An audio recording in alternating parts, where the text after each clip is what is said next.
I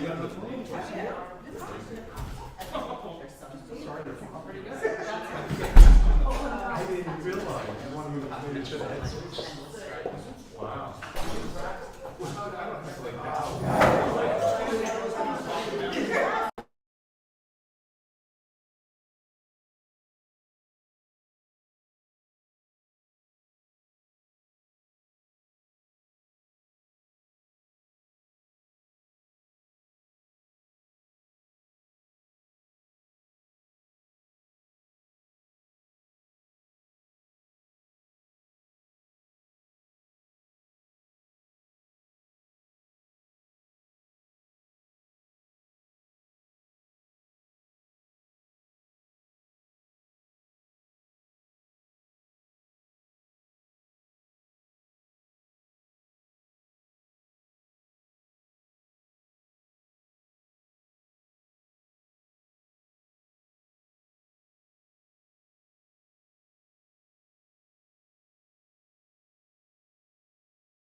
Okay, we're at 7 o'clock. Okay. Are we live? Good evening, ladies and gentlemen, and welcome to tonight's Mayoral Town Hall on redevelopment. I'm Jason Salento. I have the great honor of being the mayor of Dunellen, our Miracle Mile. Before we start the whole presentation, could we just maybe rise and pledge the allegiance to the flag? I pledge allegiance to the flag of the United States of America and to the republic for which it stands, one nation, under God, indivisible, with liberty and justice for all. Thank you.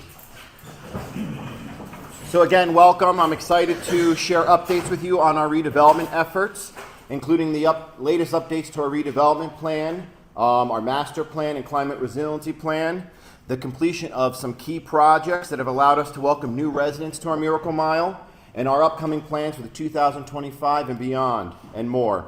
I'm also excited to share the details on several awards and acknowledgments the borough has received this year for our strategic approach to redevelopment. Tonight's presentation will provide our residents with a comprehensive look into redevelopment in Dunellen. You'll get to learn about the redevelopment process from the initial concepts all the way through the building process and the completion of projects. These redevelopment initiatives not only modernize and beautify our borough, but help stabilize taxes for our residents through the introduction of new businesses, shops, and restaurants. As Dunellen continues to evolve, the borough remains committed to fostering responsible, community-centered growth. The redevelopment of projects underway and those on the horizon signal a prosperous future with new housing opportunities, diverse businesses, and public improvements that will benefit all of us. Dunellen's revitalization not only will preserve our borough's heritage, but also ensure it remains a thriving, welcoming community for generations to come. Pilots and short-term tax incentive programs, which will be covered more in depth during tonight's presentation, are important tools used by the borough to transform underutilized properties into valuable community assets that generate significantly more revenue with the tax contributions in their than compared to their underdeveloped state. While commercial and residential values have both appreciated over the last few years, residential values have outpaced. Thank you. I'm trying. The residential values have outpaced what our commercial growth has been.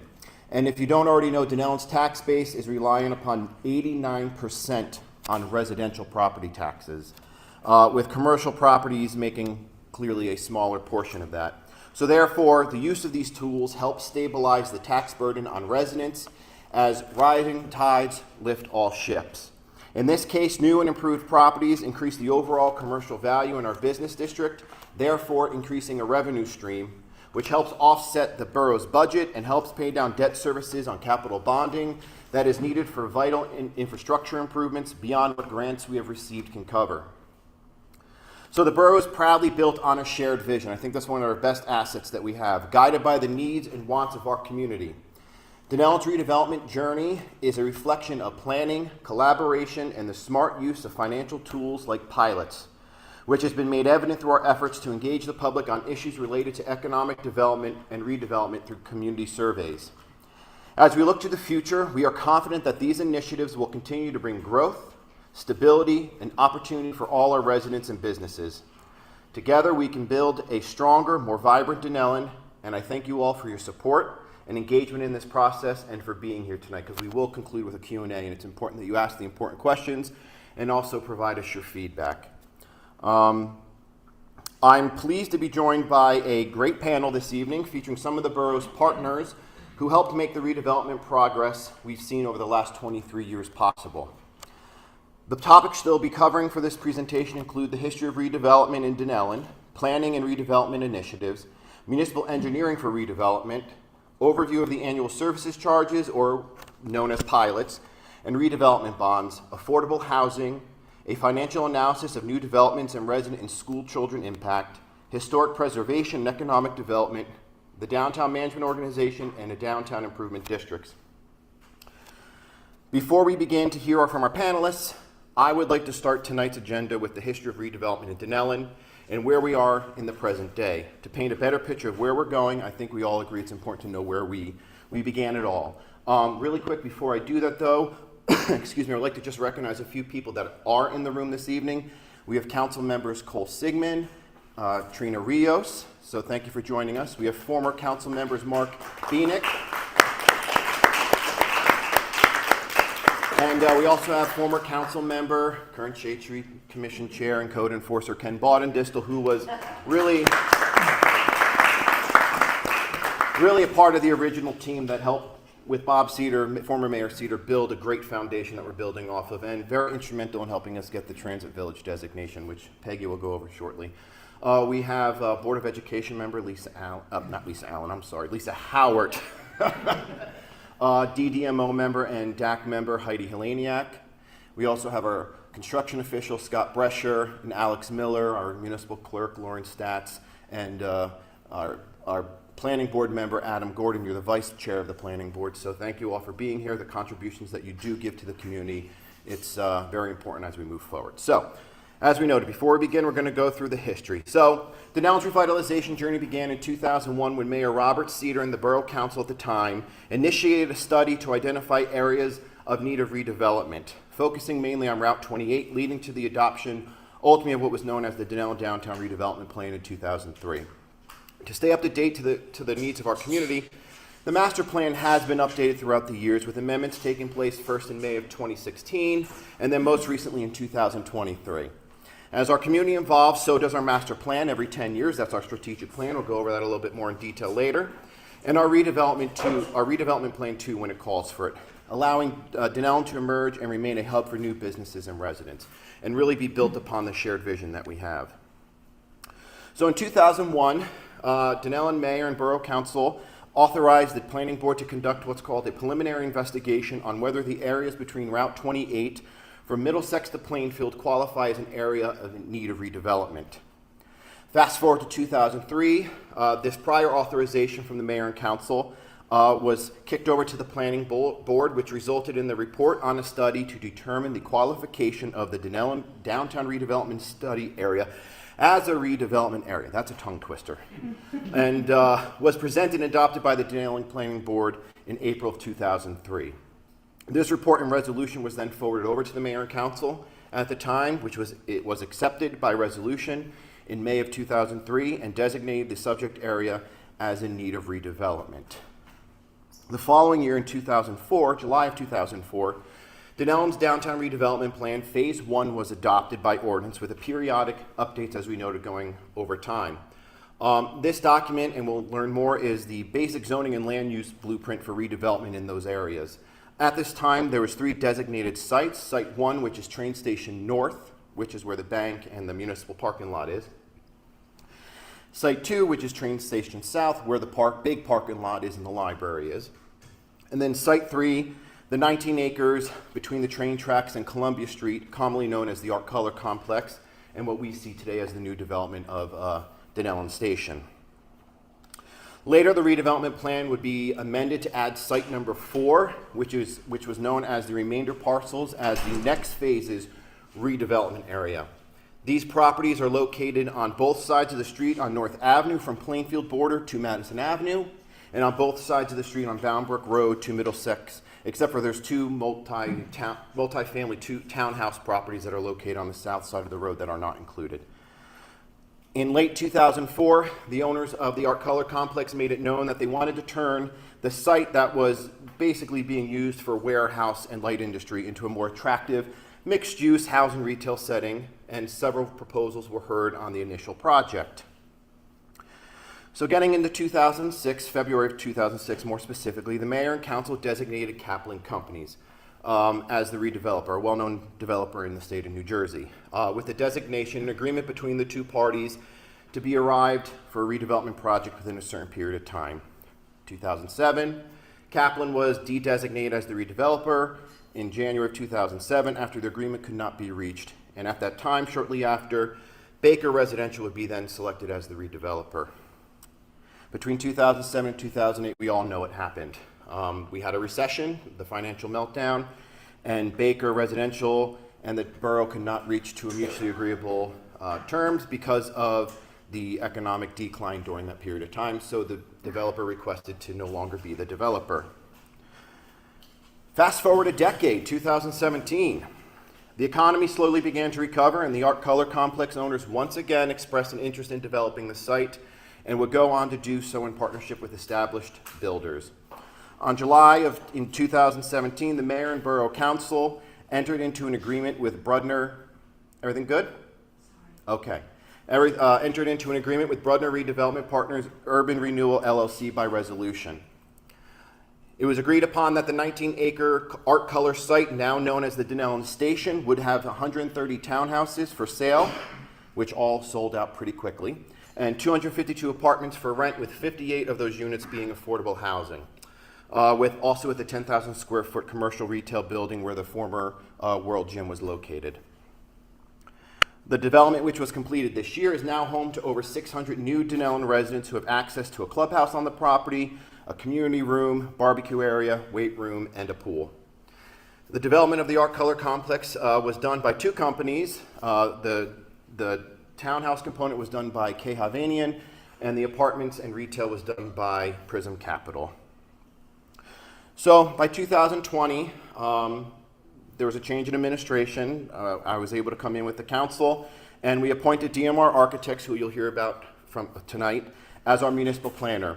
And this was a professional service the municipality needed for its new revitalization era in Dunellen. We were using our engineers kind of as both planners and engineers, but we made the decision, I think, wisely to have our own separate planners to help us build out this new era. But we all know what happened in March of 2020. COVID, the pandemic happened and caused the Dunellen Station project to come to a halt as the state and county offices closed down, and that prevented the appropriate approvals that needed to be done for the project. The pandemic also presented financial issues and difficulty obtaining materials and the overall delay of the project timeline. Together with DMR Architects, a community vision plan was put together for the downtown. It was developed and issued to the residents and business owners, allowing us to get a better understanding of the community's preferences as we continue to welcome new redevelopment to the downtown. In 2021, we took the results of the visual preference survey, which guided changes to Dunellen's existing redevelopment plans, design standards, and development guidelines. Construction then resumed on the Dunellen Station project in 2021, before again being completed fully this year. Since 2020, small, mid-sized, and larger developers have shown an increased interest in building in Dunellen's redevelopment areas. In 2022, we continued to build upon Dunellen's current revitalization success in Dunellen by welcoming new investments in our central business district. Since 2020, there have been over $100 million in investments in downtown from development projects and facade improvements.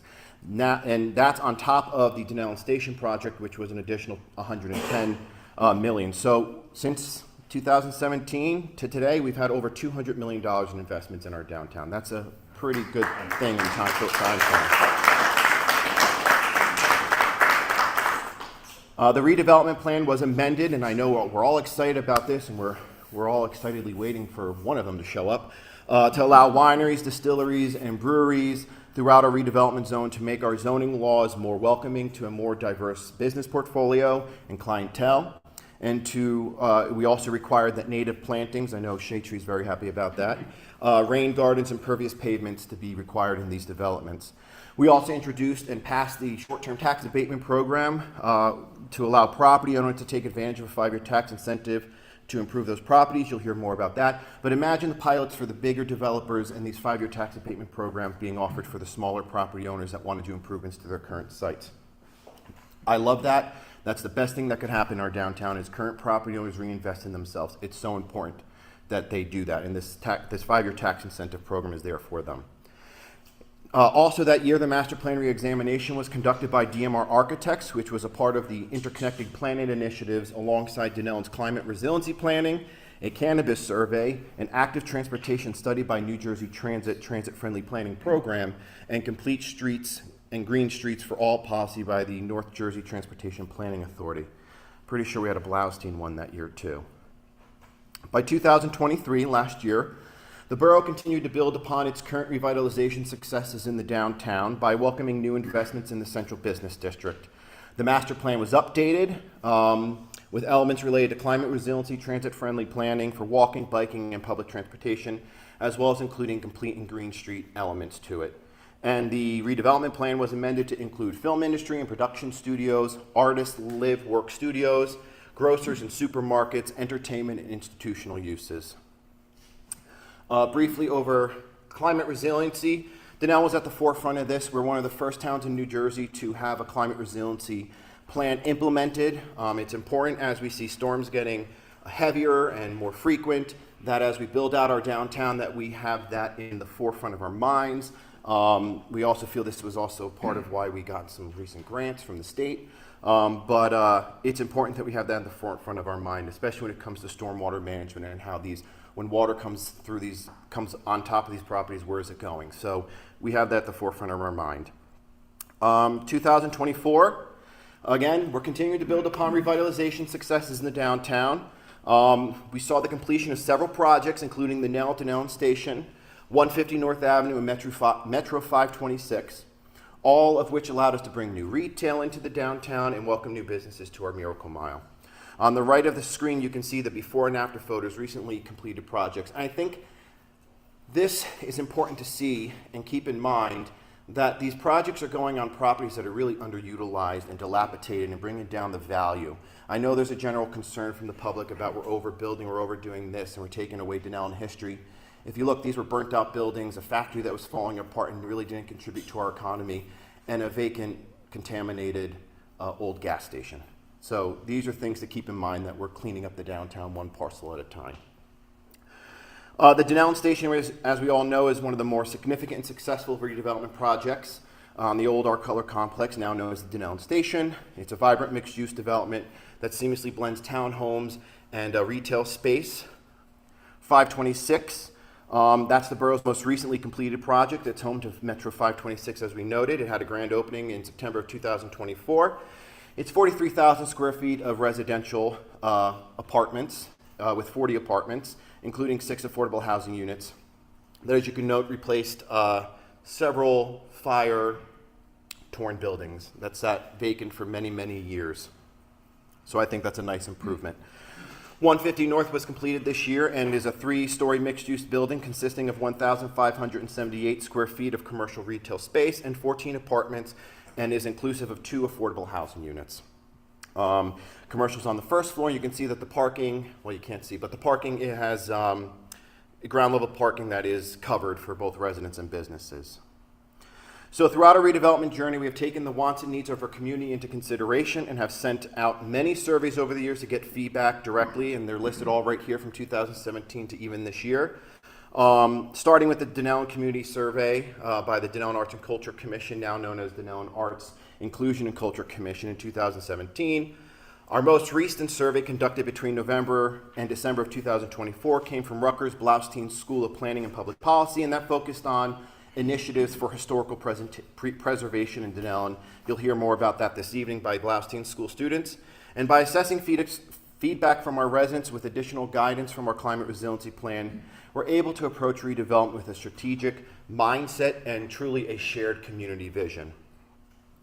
This strategic approach has led to Dunellen receiving various awards and recognitions. First, this year, we were recognized in Business View magazine. It's a North American publication that reports on the latest advances in municipal public works, green initiative, and college sustainability. That was a beautiful feature, so if anybody has a chance to read it, it's on our Facebook pages, or you can Google it. Next, also in October, we were awarded a 2024 Smart Growth Award for the Nell at the Dunellen Station that really recognizes sustainability, taking old blighted lots and really making it more green space.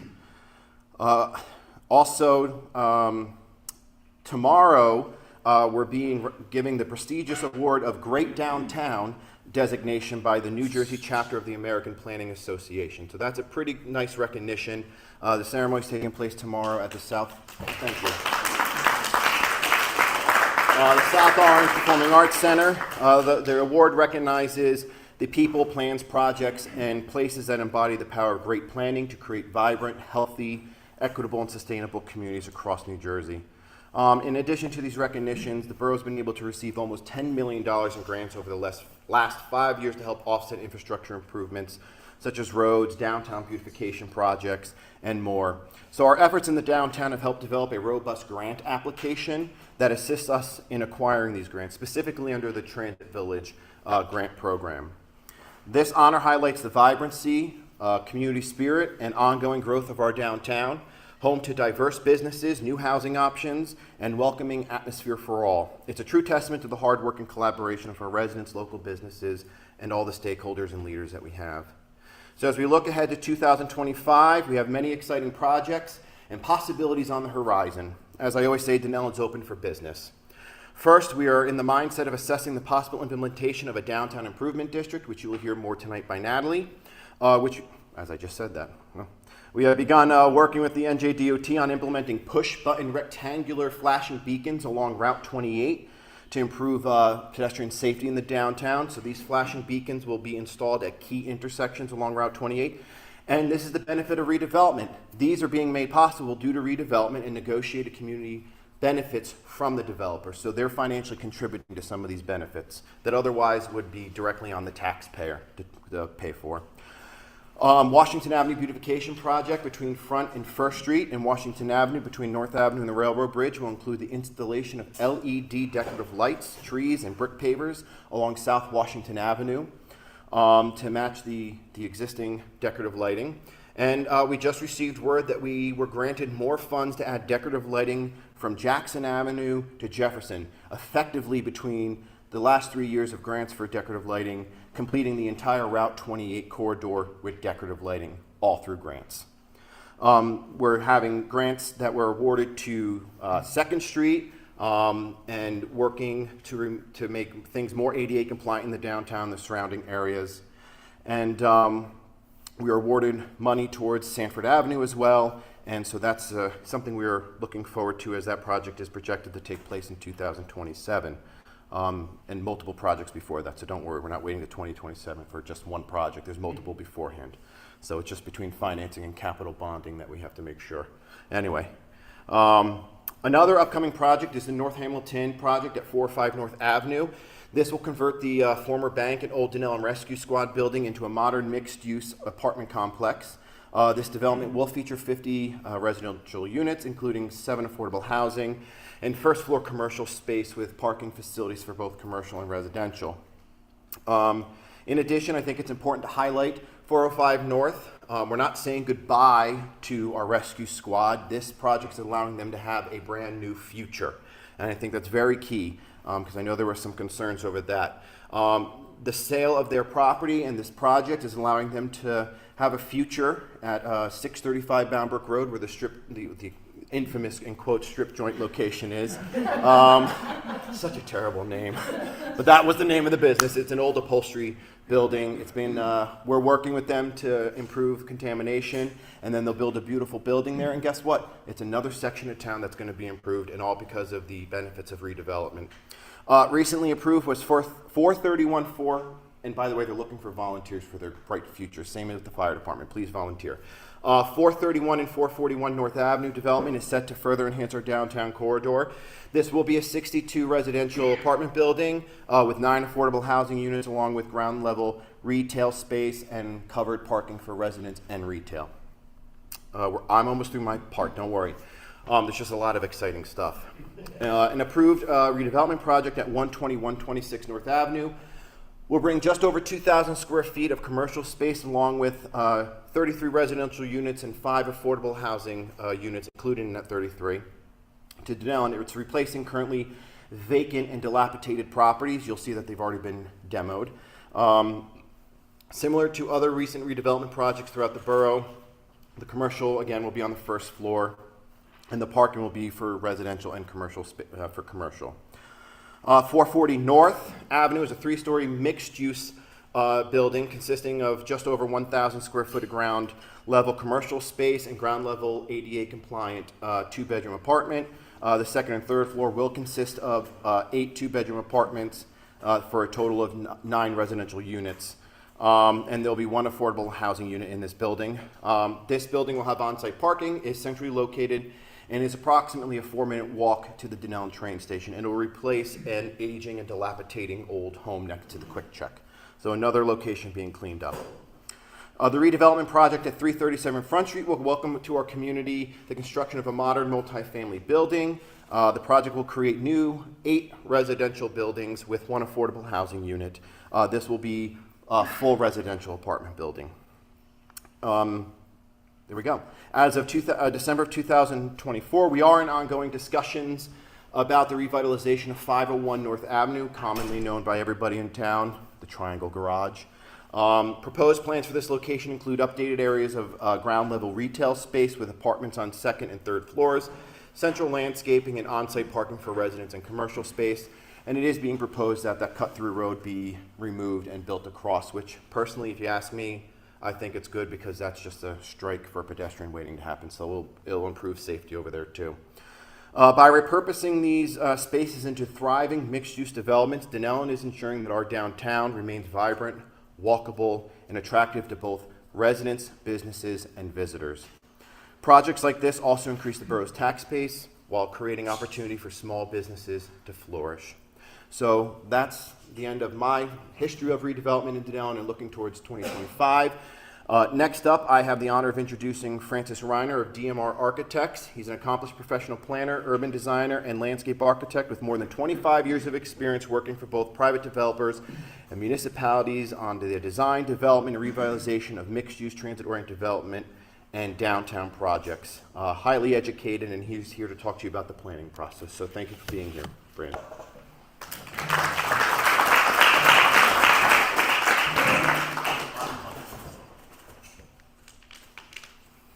So good evening. Thank you for having me here. I want to start by saying, in order for any community to be successful, you have to have great leadership. And that, of course, is the mayor and council. It's also the planning board. It's the administration. And so Dunellen has great leadership. And I think that you can see all of these things progressing because of that great leadership. So I appreciate the mayor having me here this evening. So again, Fran Reiner, I'm a professional planner, a licensed landscape architect. I'm the director of planning for DMR.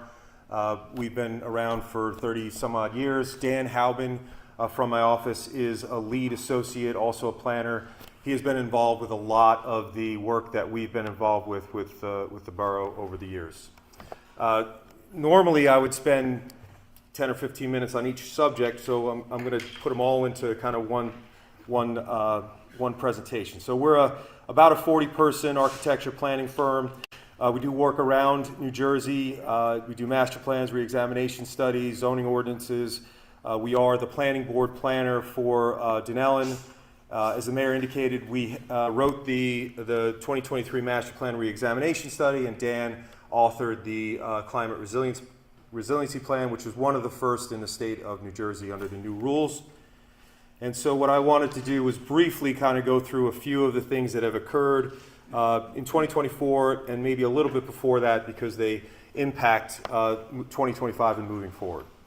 So we were involved with the master plan re-examination report. For those of you who don't know what a master plan is, it's essentially a policy document that sets policy and recommendations for the community over a 10-year period. So that was adopted in 2023 and essentially gives a guideline for the mayor and council to implement policy decisions, generate ordinance changes, and generate and determine revenue uses over the course of a 10-year period. It also validates zoning, and what we did as a part of the reexamination is we looked at 5 major topics that we covered in that reexamination study, and I have a copy of it if anybody wants to take a look at it after the meeting.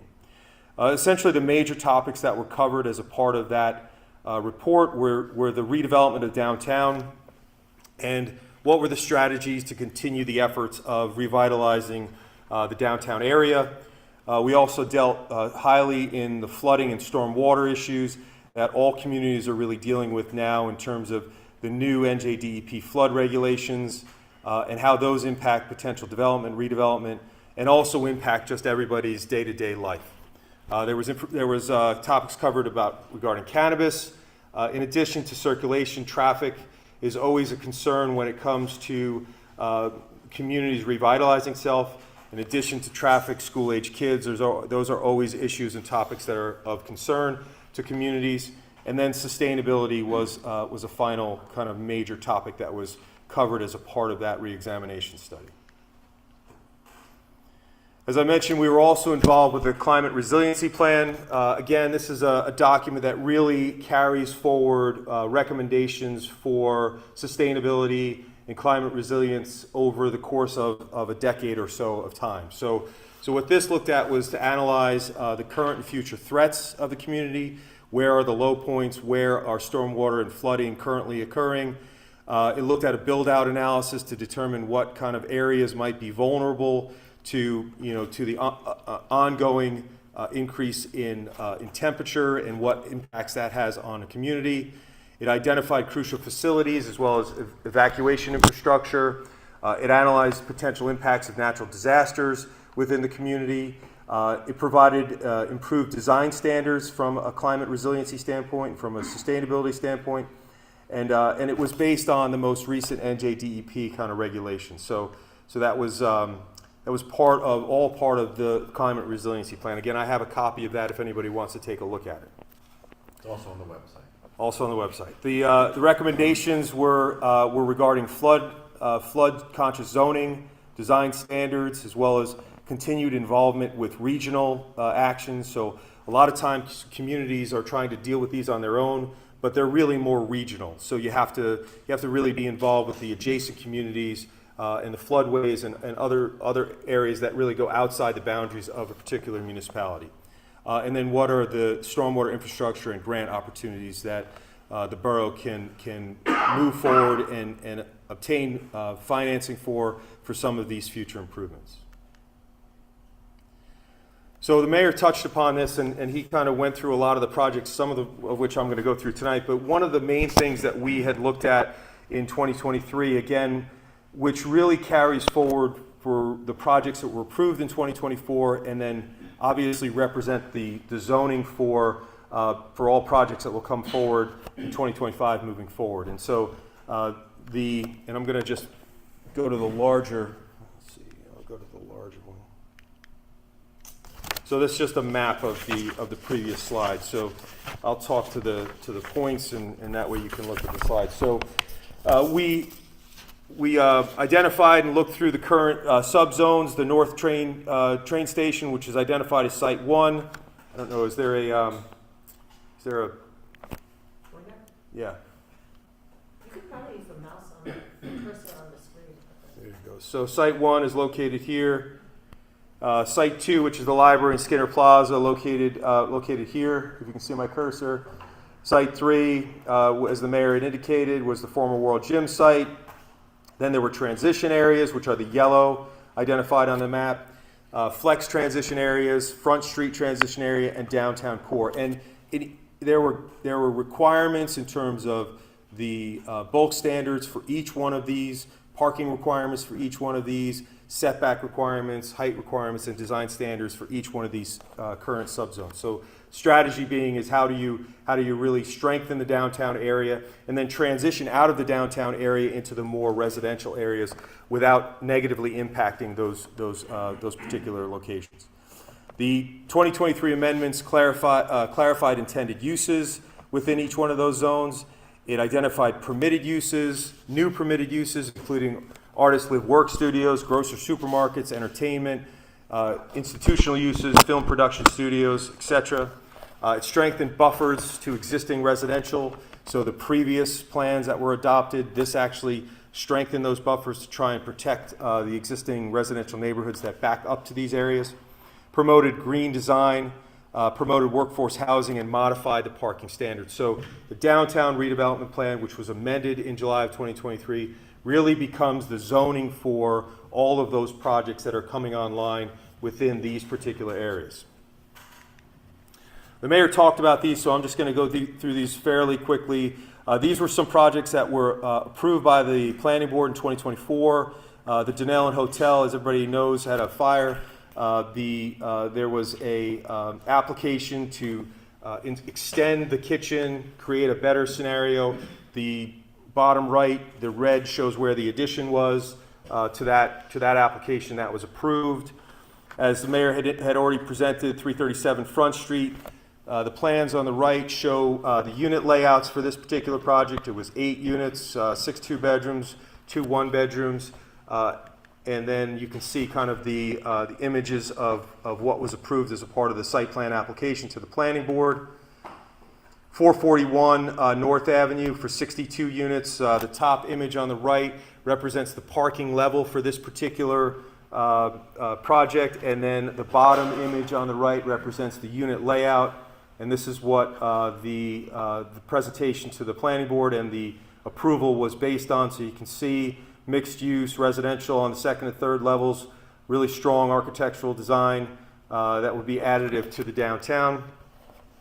405, 415, again, the mayor had mentioned this one. Top image on the right shows the parking layout, first level. So you can see along the street level, which is the top, where you have the orange and the yellow. Those are uses that front onto the street, and the parking is located behind, so that when you're driving down the street, you're not seeing the parking. It is covered with uses, with architectural design, so the parking's actually hidden. That's a good design technique for downtown development. And then you can see the image on the bottom, which shows, again, residential on the 2nd and 3rd levels, and a strong architectural design for that particular building. 745 Boundbrook is a project that was approved actually in 2022, but there were some issues related to PSE&G, and so this project has really kind of come back. It's ready to go, so we feel that this project can actually start construction in 2025. And then the last one is that we just completed an investigation study to designate South 2nd Street, and you can see this in the area identified in the red. This is next to the station project, and the idea would be that a redevelopment plan would be pending in 2025 with the goal of having that project be senior housing. So again, the idea of providing different types of housing to different types of users, and in a life cycle type of style, so that you can be born in a community, you can live in a community, raise your family in that community, you can retire in that community, and then ultimately, you can have your grandkids come and visit you in that community. So that's the idea of allowing for and requiring those types of different types of housing. And I think that with that, I think that's my presentation. I don't have you have it. Perfect. Thank you. Thanks. Okay. Thank you, Fran.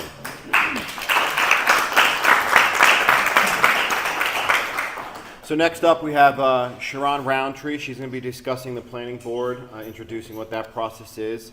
She's also going to be covering for Lou Plaskanka from CME and discussing engineering. She's a business executive with an extensive background in government affairs, strategic planning, and public relations, which has enabled her to forge strategic partnerships and implement innovative economic strategies. She's also been our planning board administrator, as well as a consultant to the administration as we had a transition in business administrators. And she's got a lot of education and good background in business administration. So thank you, Sharon. Thank you.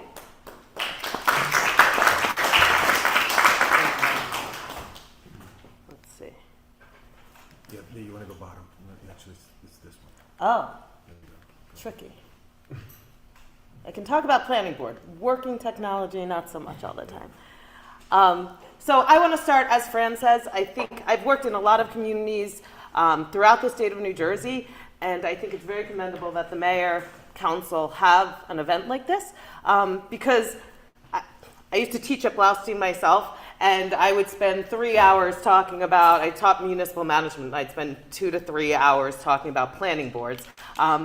And I would normally start the conversation, but I can kind of read this room. How many of you have ever been to a planning board or a zoning board meeting?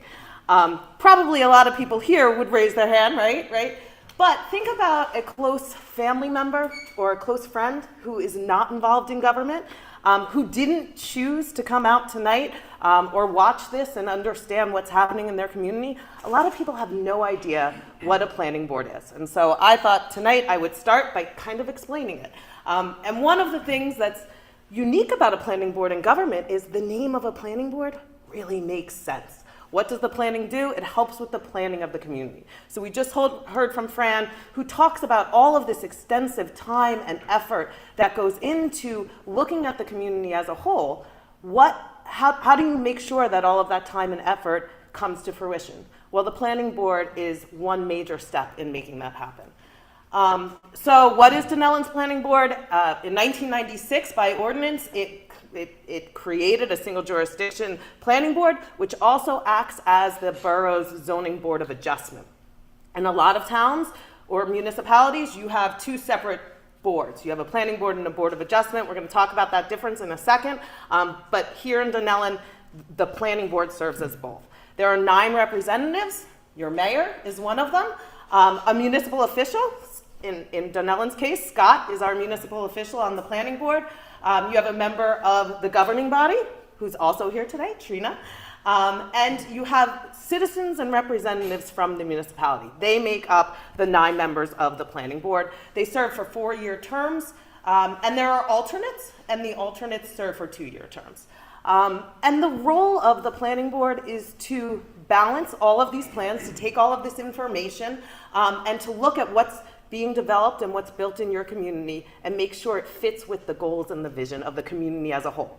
You can imagine if there was just a plot of land and anybody could do whatever they wanted on that plot of land, there would probably be a lot of issues. Planning board helps to try to avoid some of those. There's 3 major components of it: the master plan development, which Fran talked about a little bit, and the re-examination of the master plan. The planning board is involved in that. They look at that. They give input and insight. I'm going to skip the second one for a second. Community engagement is a really, really important part. Anytime something is happening in the community, the neighbors are notified by law of what is going on in their immediate vicinity. They have the opportunity to come out and give input and give insight. And that's a really, really important aspect of the planning board. The mayor and the council doing things like this is very important, but when it directly affects you, getting that notification is really, really important.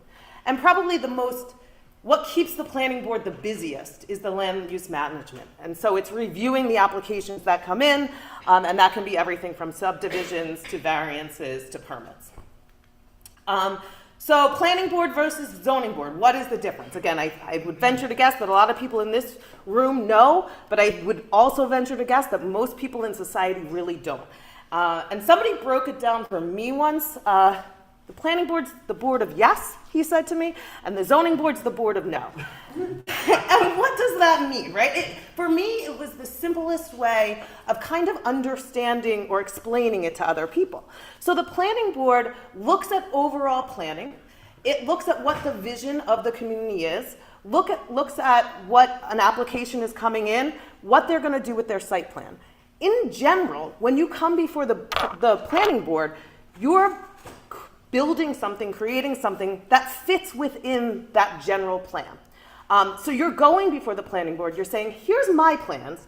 It kind of fits within what your plans are. Just double check it for us, kind of. Most of the time when you go before the planning board, you'll get a yes. The zoning board, on the other hand, you're basically going before the zoning board and you're asking them to change something that has already been laid out as a rule or a regulation. You're saying the town thinks that a setback, which means how far apart you are from the curb, the road, should be 50 feet. But you're asking them to change that rule for you because you want it for 45 feet or you want it for 30 feet. And so you kind of have to explain why they should say yes, because the town has already said that's not within our regulations.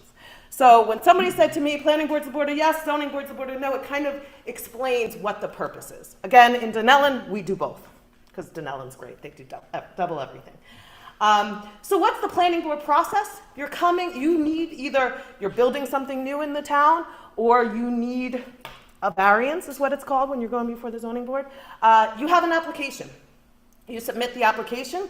We ask for a whole bunch of stuff. It's not just us, it's every single community. We want plans. We want to know what you're doing. We ask for money from you. Why do we ask for money? Because we have great people like Fran and some other people that you're going to hear from tonight who we need their expert advice. We're not necessarily the experts. Fran has, and I'm going to pick on Fran because he just spoke and you all heard his impressive resume, spent years understanding these processes. So we will ask you, if you want us to review, you need to pay for what we're doing, because why are you paying for your neighbors? So you submit everything. And the officials in the town, like myself, like Scott who's here, like Lauren and Alex, we all get involved, we all look at everything. We make sure everything's in order, along with our professionals, our attorney, our engineer, who I'm gonna play tonight, and other professionals. We look to make sure you have everything in order, to make sure it makes sense and that your application is complete. Then we go to that part that I described about public notices and hearings. If you are within 200 feet of whatever the application is, you will get notified by mail that this application is going to be heard before the planning board. You have every right to come, learn about what this application is. Here in Dunellen, we're very big on transparency, so we post everything. We post it almost immediately as soon as we get it. You can go online on our website. Under the planning board, you can see what that application is. You can look at the plans. You can look at the recommendations from our professionals and the feedback as it gets. But you can also come to the meeting and you can speak. You can, as a resident, you can testify to what that proposed application is and how it may or may not affect you. It's a really, really big and important part of the process. So at those meetings, there's reviews, there's recommendations. You hear from the professionals who do this day in, day out, every single day. They will ask applicants questions. They will ask for concessions from applicants. It's a very, very in-depth process, and that happens before the planning board meeting and during the planning board meeting. Sometimes planning board meetings here have gone quite late into the evening, 11 or 12 o'clock. I think we cut it off at 11 here. I've seen in other communities where they don't cut it off. Sometimes it goes quite late. Sometimes it goes to a whole nother meeting. That's how in-depth we look at things to make sure that they really fit within our community and that they're not going to negatively have an impact on our community. At which point, once all of the questions are satisfied and everybody has the opportunity to speak, the application is approved or denied. And then after that, there's another resolution, if it is approved, that outlines all of the details of that approval. Like I said, there's a lot of back and forth. The professionals, the planning board members might ask questions, and the applicant might say, you know what, we will put an 8-foot fence instead of a 6-foot fence because that will help the neighbor. It won't cause as much trouble on the neighbor. We will do an 8-foot fence. So in that resolution, an 8-foot fence is outlined. I think now we're going to me pretending to be an engineer and talking. So the engineer is very, very vital in this whole process. I know I've been doing redevelopment, economic development, and planning for almost 20 years in both urban communities, suburban communities, and I rely constantly on my professionals, the engineers, the planners, the attorneys. They are the ones that have the degrees, they do this, they see this in other communities, and they can recognize the impact that a potential application might have on them. So what's the role of the engineer? They look at these applications, they review it, they make sure that it is in compliance with all of the rules and regulations that the municipality, in this case Dunellen, has already set forth as what they want. They look at the environmental impacts. If this project goes up, is it gonna flood the neighbor's land? They know that, and they look at that. They look at traffic impacts. They might ask questions. They might ask an applicant, we need more information from you before we can give our recommendations. We need a traffic study, or we need a more in-depth traffic study. They look at the circulation, they look at the parking, the utility. Could you imagine if people could just build whatever they want, tie into our sewer system, and our sewer system can't handle it anymore? Part of the role of the engineer is to look at what that potential impact would be. They go down to very specific details, lighting, landscaping, other outside agencies. Oftentimes they'll work and interpret what state and federal agencies are saying. They go to the meetings. They go to all of the meetings. And they are participating well behind the scenes too. They're talking with the applicant on a regular basis. Post-approval. So this is a really, really important role of the engineer in the process. An applicant gets approved. There's all these conditions for the approval. Part of what the engineer will do is make sure that those conditions are being met and they will make sure that the project is being built how the applicant said the project was being built. And they work very closely with our construction office on a regular basis, who also makes sure that the project is being built how it's supposed to. Can't just run free. It's not like, okay, you got approved, we're going to forget about you. Somebody has to double check. And you know what? I'll be honest, things get missed sometimes. Applicants, even if it's not on purpose, forget something or don't include something. It's always good to have a second set of eyes. Think about if you're writing, I'm gonna guess you guys are the students, a paper, or you're writing a letter. It's always good to have somebody look at it and have a second set of eyes. Well, here in town, we have a couple sets of eyes to make sure that things are being followed as they should. And then there's site improvements.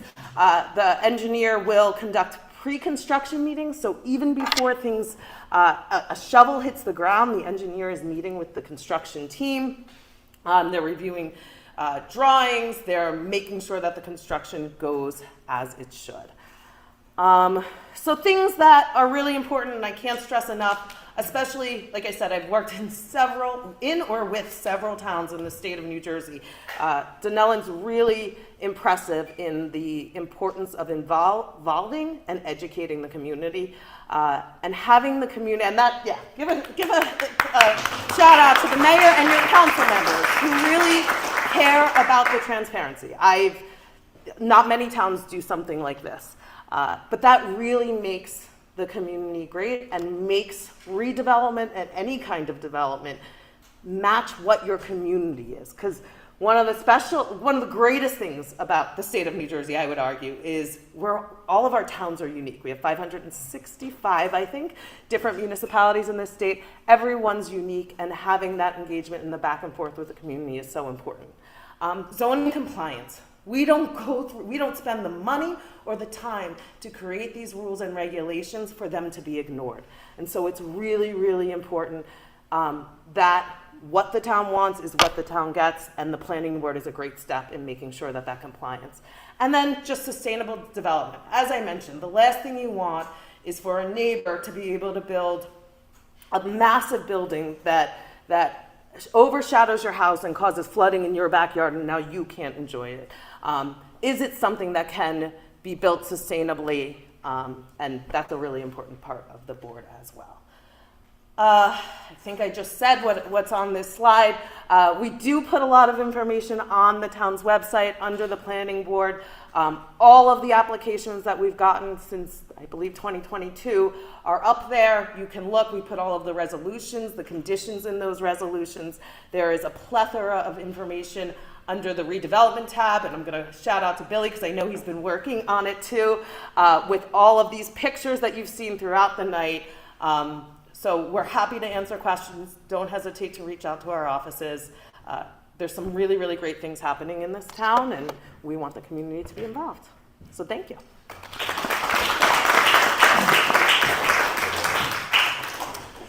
Just to add on to what Sharon just noted, before we get to the planning board stage, and it might be covered during the redevelopment agreement stages, mayor and council in this town is, as you said, we believe in double of everything. I think it's more we believe in efficiency. So the mayor and council also act as the redevelopment agency, so we're the authority, and I get to chair it as mayor, and the council members are the board members, overseeing the conceptual renderings and the redevelopment agreements and what these projects look like compared to what our redevelopment plans are. So that's the first stage in negotiation. I should have said that earlier.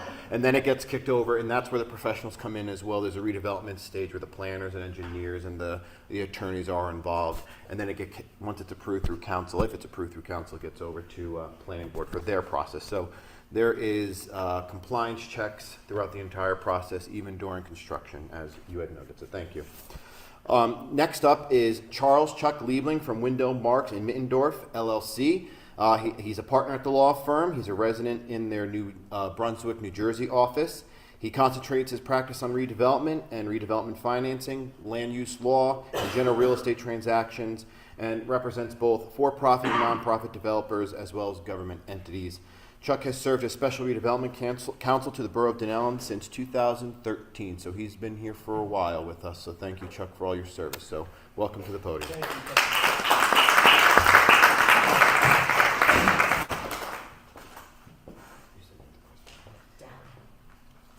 You're gonna have to look at me because I don't have slides because I'm a lawyer and I just love killing trees. So, That's not sustainable.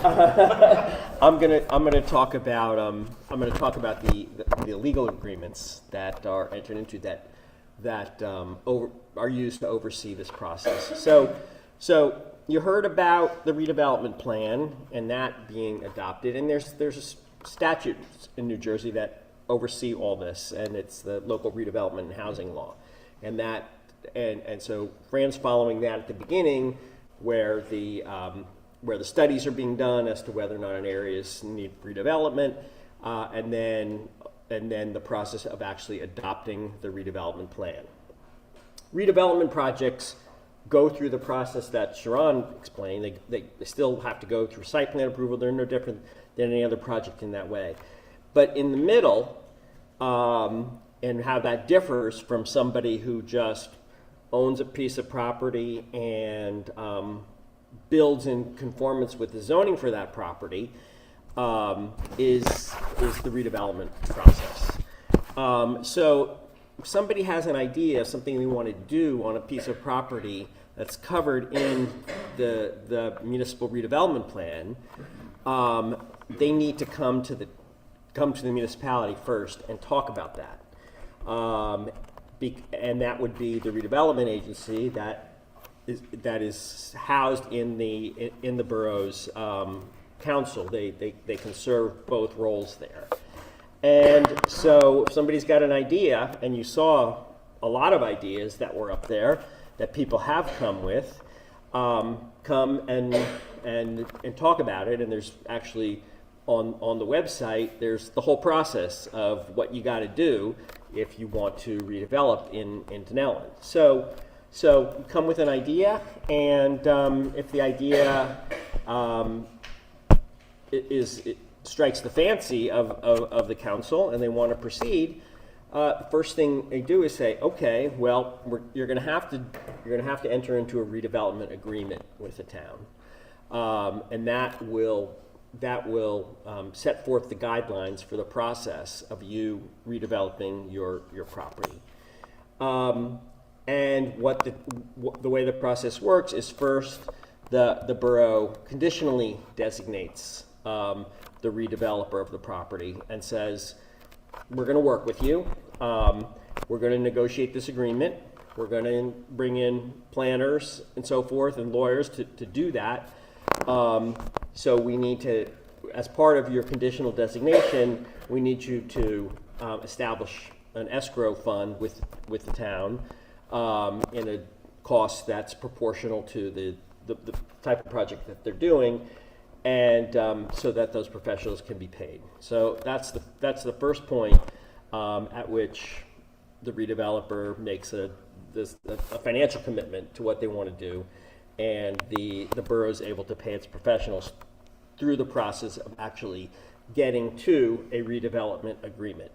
That first agreement has a time period, depending on the complexity. Might be 90 days, might be 120 days, might be 6 months, and because there's a lot to discuss sometimes when you're documenting a redevelopment project.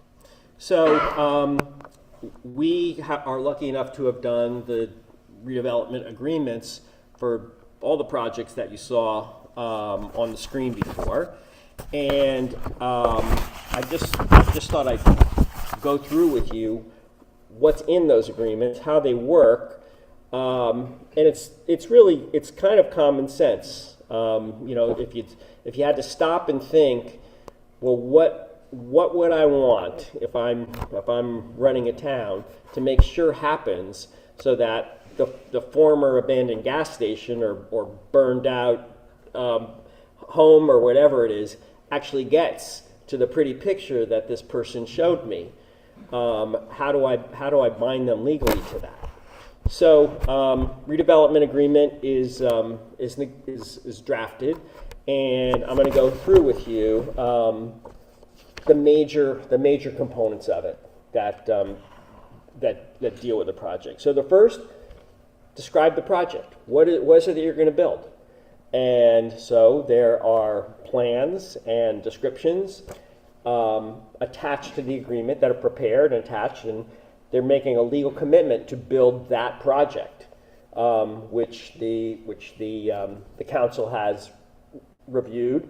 Number of units, height, colors, which can sometimes be very important. Architectural styles. It gets very detailed as to what they're going to build, and then they commit in the next section.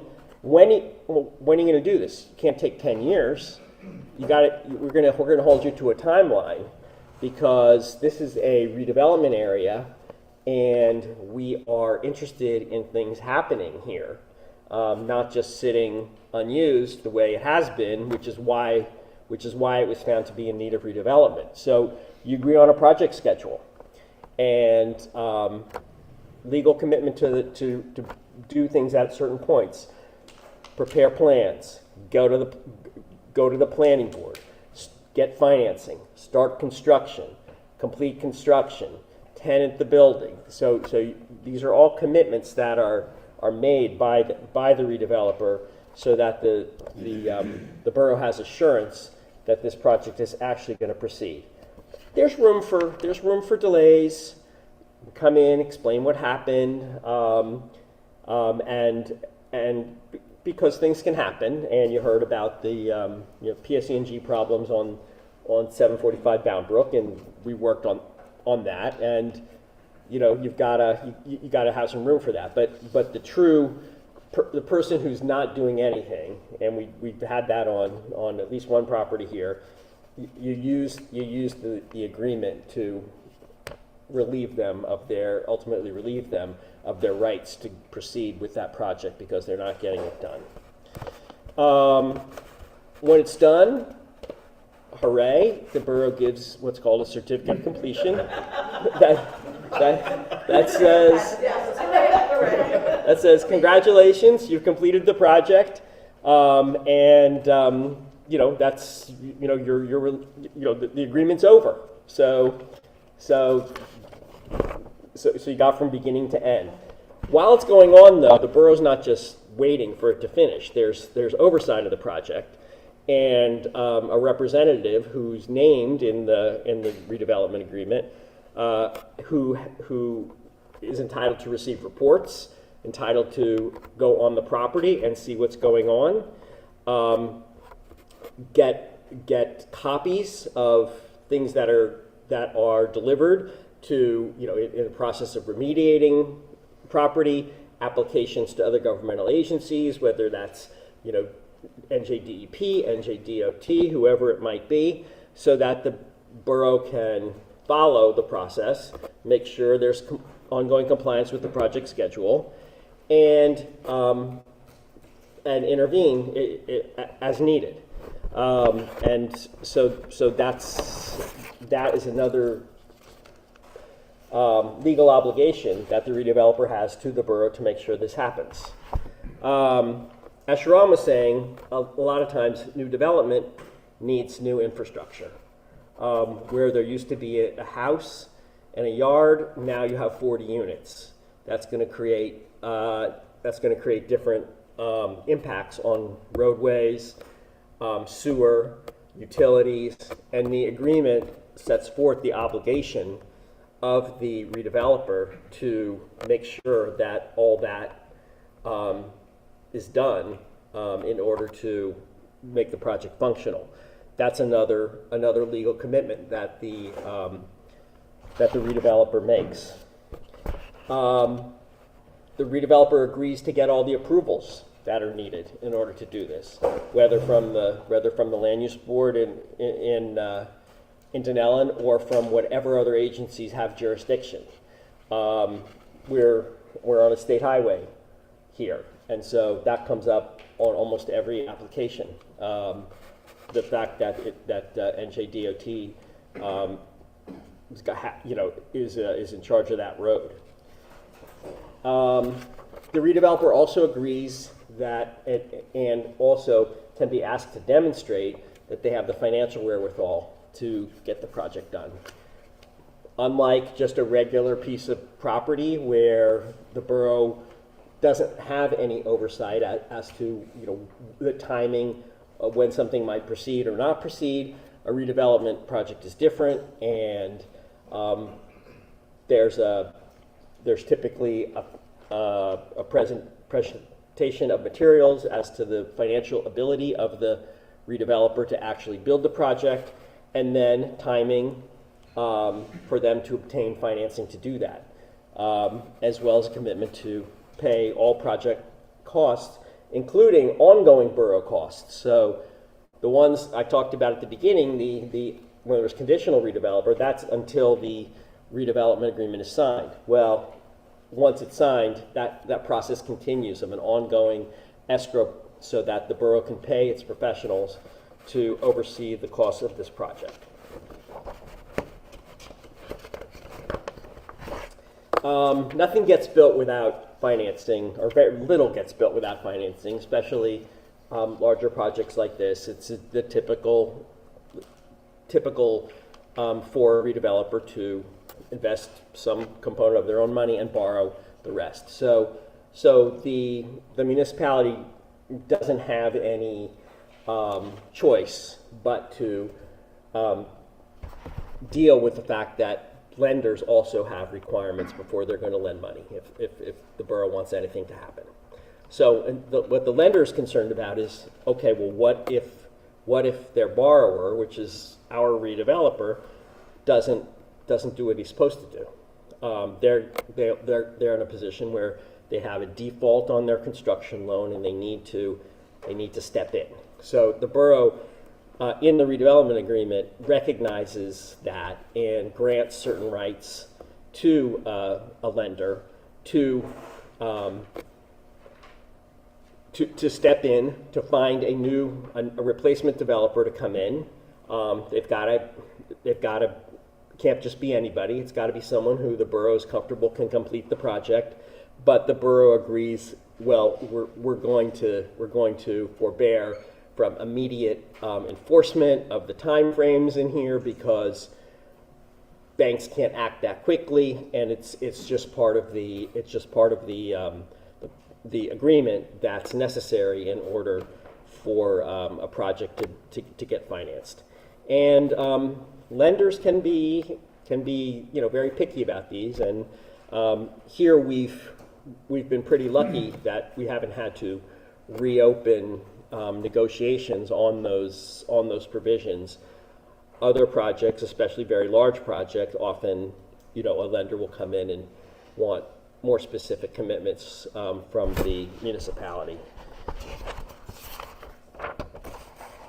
There's also a series of promises outside the ones I talked about that the redeveloper makes.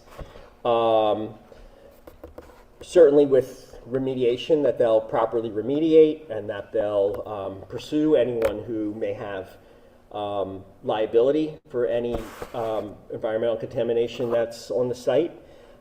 They always agree to indemnify the borough so that if the borough is sued for anything in connection with this redeveloper's project, they're going to deal with it and indemnify and defend the borough.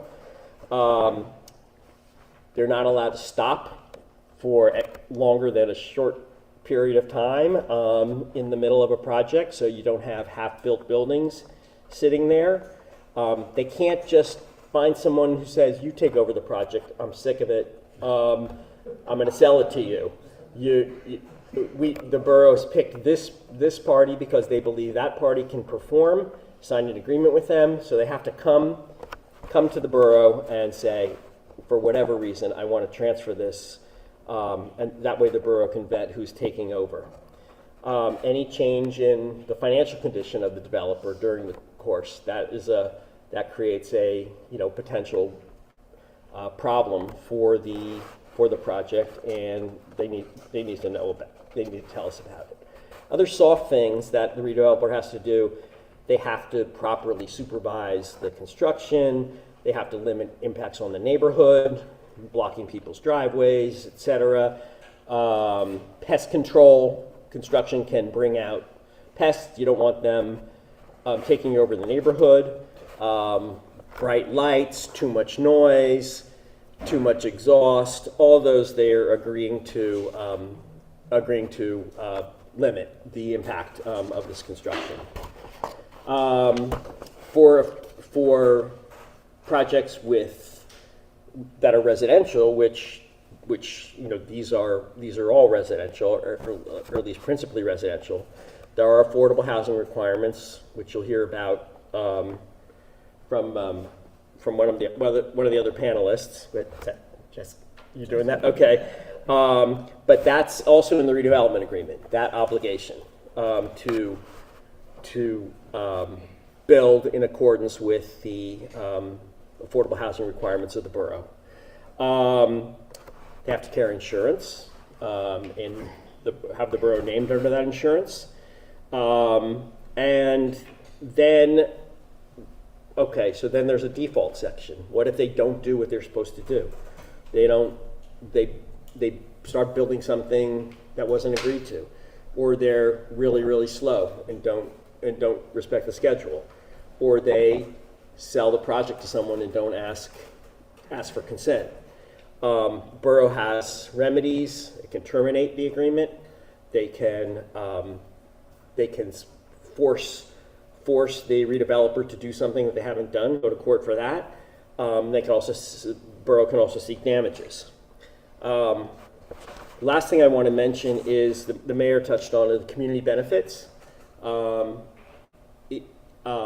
We do ask redevelopers to contribute in some way, proportional, either related directly to their project or proportional to the cost of their project, something that is not just their project, that will benefit the community overall. And that is also built into this agreement, and that's a negotiated provision in terms of whether it's a contribution or an in-kind contribution where something will be built for the benefit of the municipality. And we've been really successful in getting improvements to the downtown through that community benefit process. And I got to say, this is really very professionally satisfying to work in Dunellen on these projects. There's been so much progress. I've been here, 12 years. And it's a really dynamic, committed mayor to make all this happen. And, I'm glad to get to be part of it. So thank you. We'll have your part of it.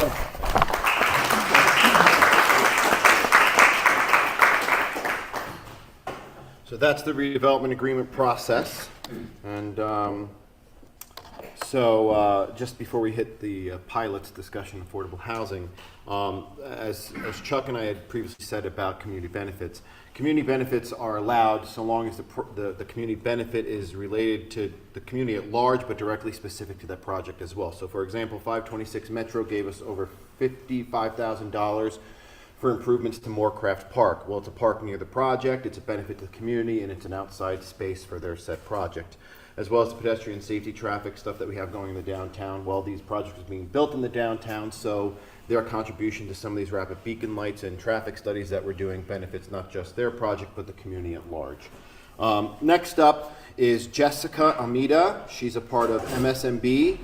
She's an attorney there. Following her graduation from law school, she clerked for the New Jersey Supreme Court. She has extensive experience in affordable housing matters, including briefing and arguing affordable housing matters before the Superior Court, Appellate Court, and Supreme Court. She also took part in 2 of the state's affordable housing trials, so very versed on this. And she's here to discuss the overview of annual service charges, or commonly known as pilots, redevelopment bonds, and Dunellen's affordable housing, as well as the affordable housing statute. So there we go. Welcome, Jessica.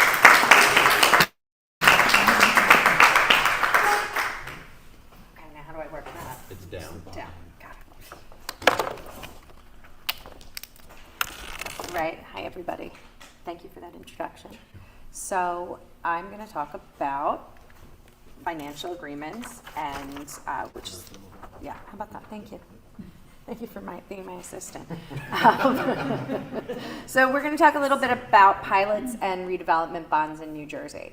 So a pilot is an acronym for payment in lieu of taxes. It doesn't mean you don't pay taxes. It doesn't mean you don't pay anything. It's just qualified a little different. It's no longer called a tax. It's called a payment in lieu of a tax. So it's when you hear the word pilot, it doesn't mean somebody's not paying anything. What it means is they're paying an agreed upon amount that is negotiated with the borough, and that money that comes into the borough is allocated very differently than a conventional tax.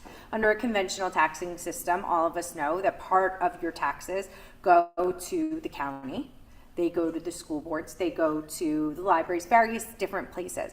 But when the money from a pilot comes in, it goes directly to the municipality, and then the municipality can decide how to allocate that funding. So that's a big difference. So when you hear payment in lieu of taxes, doesn't mean they're not paying taxes. It just means they're paying them differently. So I just said all of this. So in order for a pilot to happen, you have to go through all of the processes that we started speaking about here. The area needs to be designated an area in need of redevelopment.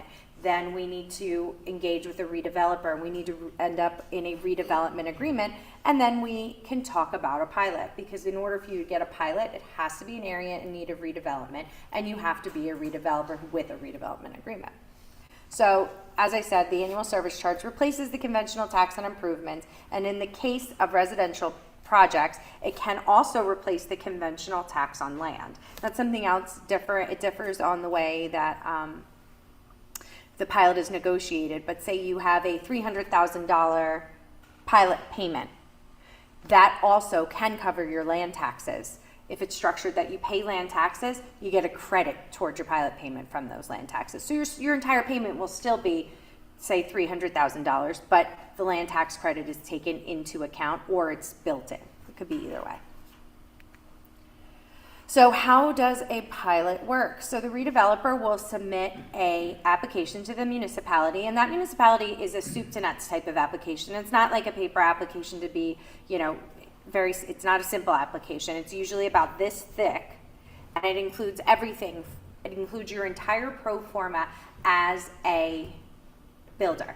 We need to know that there's this thing called the but-for test. But for getting a pilot, you would not be able to build this project. You will not it doesn't feasibly or financially make sense for you to build this project without a pilot. And municipalities' financial consultants, Dan Banker, will review the project to make sure a pilot is justified. Because if you're going to be raking money in hand over fist, you don't need a pilot, because you're able to pay conventional taxes. The pilot is designed to bring redevelopment to an area that maybe wouldn't get redeveloped but for that pilot. And the financial agreement, it is a contract. It's a contract between the borough and the redeveloper. It includes how much that annual service charge, that pilot payment's going to be, the limitation on profits of the URE. A URE is a fancy name for a company. It's a special company that needs to be formed by the state of New Jersey. The developer will form this company. It's called an urban renewal entity because it signifies that it's a redeveloper with a financial agreement. So that's why URE. And the URE has to submit an annual audit to the municipality to make sure that that pro forma that they sent, that Dan Banker reviewed, that all of a sudden they're not making a ton of money. They're limited by the statute to only make 12% in profits. And if they start making over 12%, well, then they have to give that money back to the borough.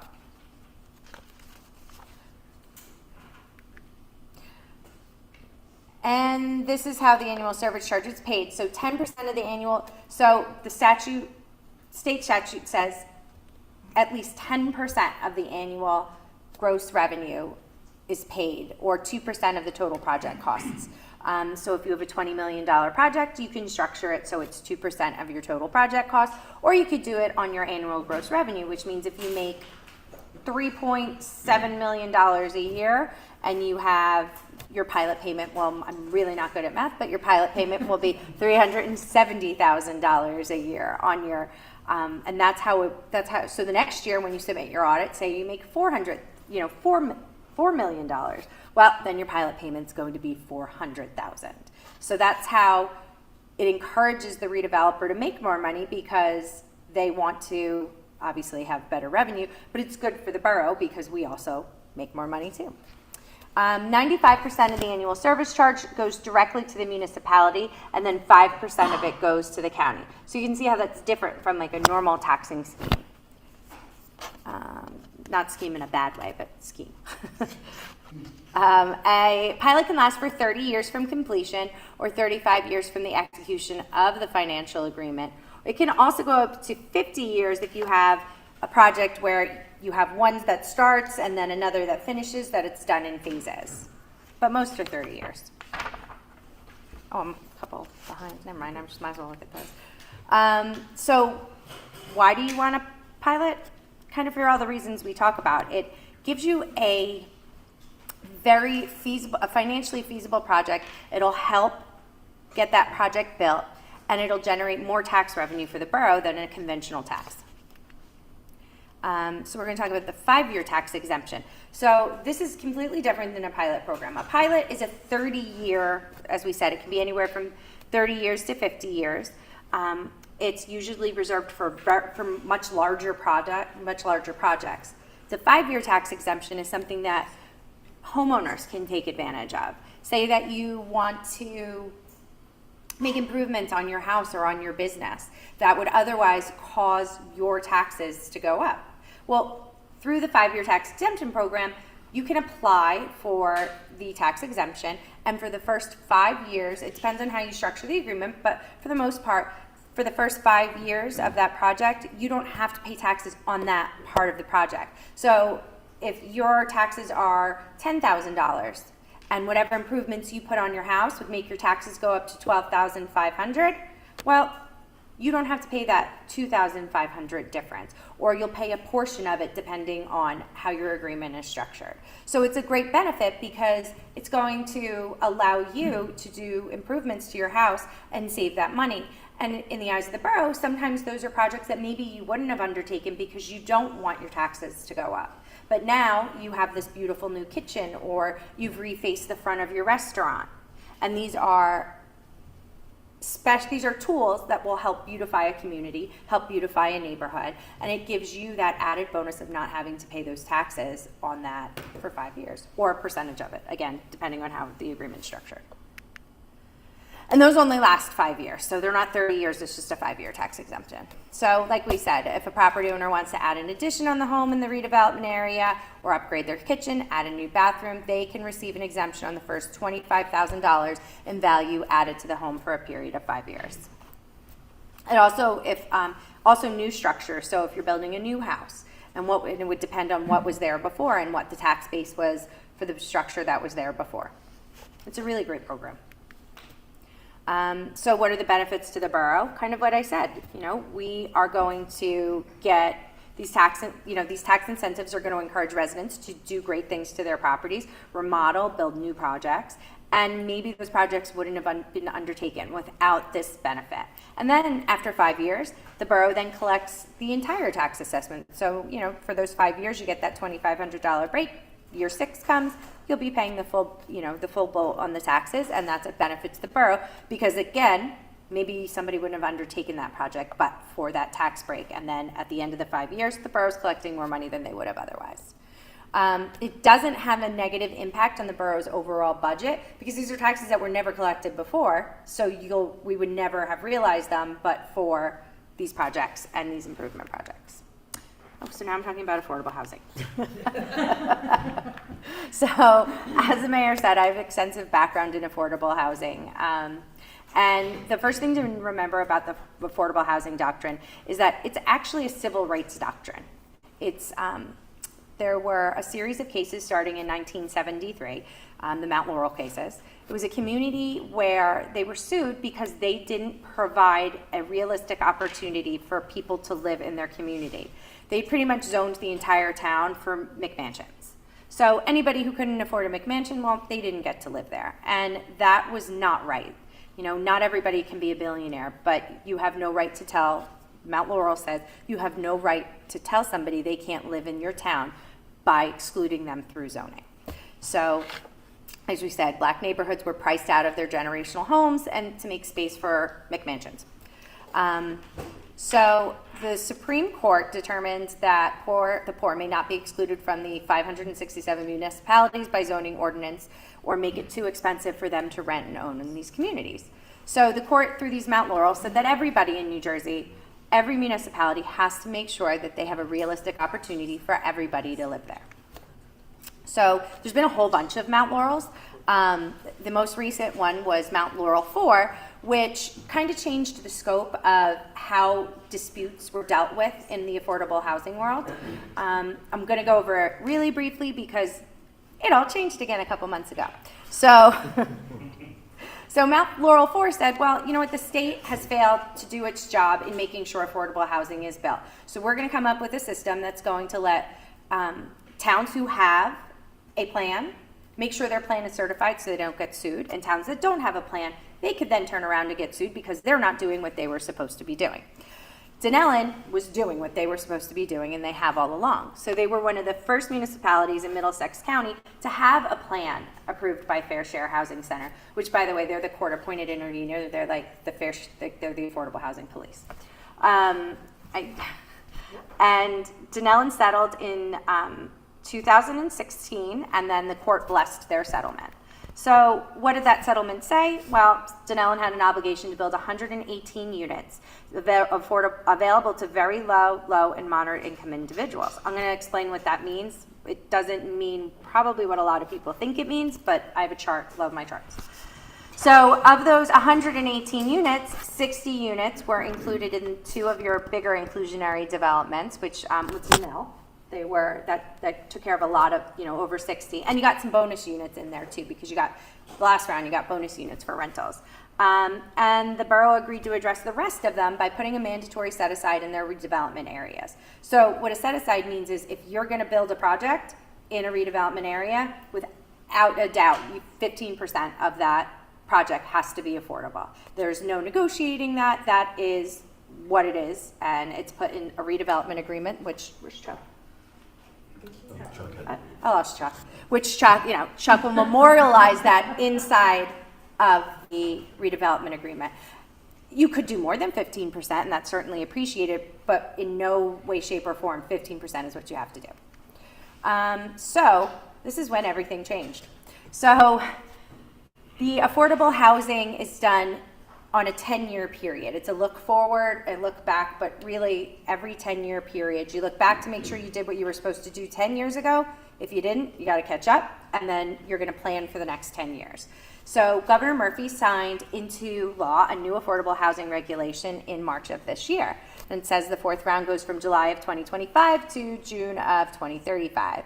And the Division of Consumer Affairs, so I'll probably say DCA a bunch because it's a lot shorter, they provided for every municipality a prospective need for each region of the state. So that meant they looked at how much developable land they had in Dunellen. They looked at how well you guys did in putting together your third round plan, which was great. And they came up with a prospective need of 23 units for the next round. So remember we talked about how many units we had, 118 in the last round? Well, now we have 23. So for the next 10 years, we have to plan to meet 23 units. So we're also able to apply for a vacant land adjustment. So when you hear, oh my God, where am I going to put all of these units? Well, there's a mechanism for municipalities that don't have the vacant land. They're able to apply for the vacant land adjustment, which basically goes through each parcel in your community. Can you develop on this parcel? Is it deed restricted? Is it somewhere that somebody would want to live? And you can adjust that number down to 25% of your obligation, which in Dunellen's case is 6 units. And I think based on my conversations with Dan from your office, there's a good chance that when we put together our vacant land adjustment, that's pretty much where we're going to be. We have a present need, which means right this second, there are 79 units which need to be rehabilitated. So these are units that maybe people are living in already, or people are living in that aren't affordable units, but they can't afford to do anything about it. So the community needs to address 79 new units. We're not putting 79 new units on the market. We're going to help rehabilitate 79 of those units. And you can do that various ways. The borough can pay to redevelop them. They could come up with a loan program. And most counties, including Middlesex, have a rehabilitation program that you can apply to through the county, and that's how we get credit for those 79 units. So what do we need to do?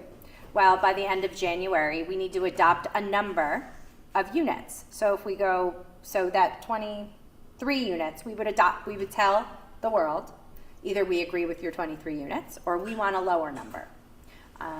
And that has to be done by the end of January. So say Dunellen says, I want to go with our 23 units. Well, okay, then we come up with a plan to address those 23 units, either by a vacant land adjustment. Maybe we look to things like group homes. Maybe we, continue our set aside in the same areas we've had before. We plan to address those units. Well, there are some municipalities which have put their foot down and said, well, we have too many. No, this is not a good number for us. So then they can adopt a different number. Say their count was 200. And they think, well, no, our number really should have been 100. And they work with their planners. They come up with the reasons why, and they pass a resolution that says that.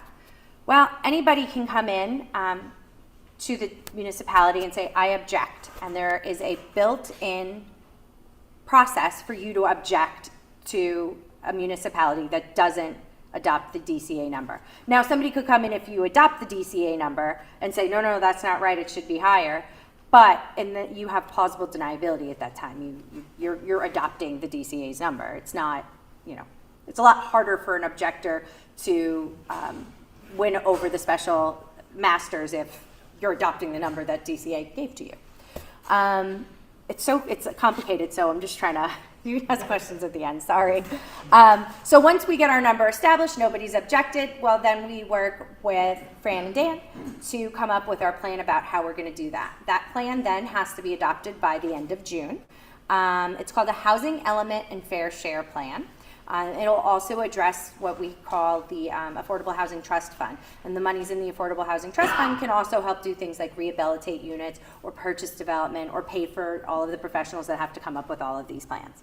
And the money that's in there can be earned for the municipality, but will be accumulated by development fees on sometimes non-residential, sometimes residential, and that's where that money comes from. Objectors can also challenge the plan, and they have until August 31st of 2025 to do it. And those challenges must all be settled by the end of 2025. So I'm gonna go through this really quick, so when you hear affordable housing, what does affordable mean? So there's all types of different mechanisms that the state of New Jersey has to help people stay in their homes or get into a home. But when you say affordable housing, what that means is they look at your income and they say, okay, well, if we dedicate 30% of your income, what can you pay to live in a unit? So in Dunellen, you qualify for an affordable unit if you make $81,000 a year. So this would entitle you to a reduction of rental fees in a unit or the purchase price of a unit that's for sale. If you're in a rental unit, each year you have to recertify how much you make. You have to give them a copy of your tax returns. You have to give them your pay stubs. You have to show them what your other bills are, because those units are special. They are built for people who need a hand up and people to live there. So it wouldn't be fair if you got a better job or you graduated from college or you got married and now your income is double and you can very well afford to live in a non-affordable unit. That's why you have to get recertified each year. So here's just what does affordable mean in Dunellen. So for one person, for a very low, which is 30% of the median income, that's $30,000. Low is $50,000, and then a moderate income is $81,000. Usually, depending on how we set up our plan, there's percentages saying 25% has to be moderate income, 50% is low income, 25% is very low income of the units that are spread out through the town. So you can see, and as more people move into the house, the income will go up, and then, so if you have 4 people living there, 43,000 would be for a very low, 116 for moderate. So when you say affordable and you look at the income, $80,000 is not what you would automatically think an affordable unit would be. So how does it work? The redevelopment process, developers come to Dunellen, they want to work with the governing body to build both market rates and affordable units in exchange for these units, which they're going to build. Dunellen doesn't pay for them, the developers build them. They get certain incentives like that payment in lieu of taxes to help offset the costs of those units, because maybe it's a rental unit, now they're only going to get $800 for that rental unit, while if it was a market unit they get $3,200. So the pilots help offset those costs, and it's all in that application, that big thick document that you have to send in. And if you want to build in the downtown area of Dunellen, that means you automatically have to put 15% affordable units in your house or in your project. The fourth round plan, we haven't written it yet, so we don't know how we're going to address those units that we have to put online. So we may have a different set aside. We may increase densities. It may be, we have to look at what's best for the town before we come up with that plan. And that's all I have.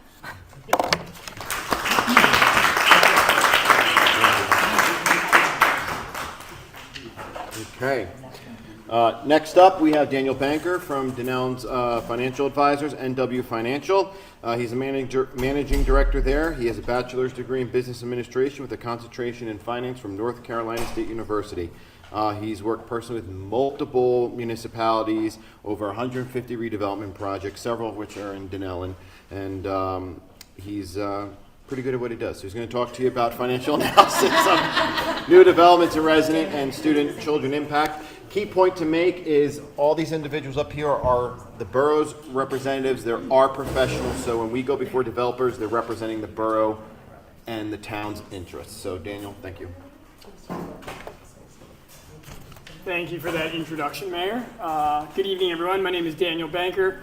I work with NW Financial Group as the financial consultants to the borough. Very happy to be here and proud to say that this is my third year presenting at this event.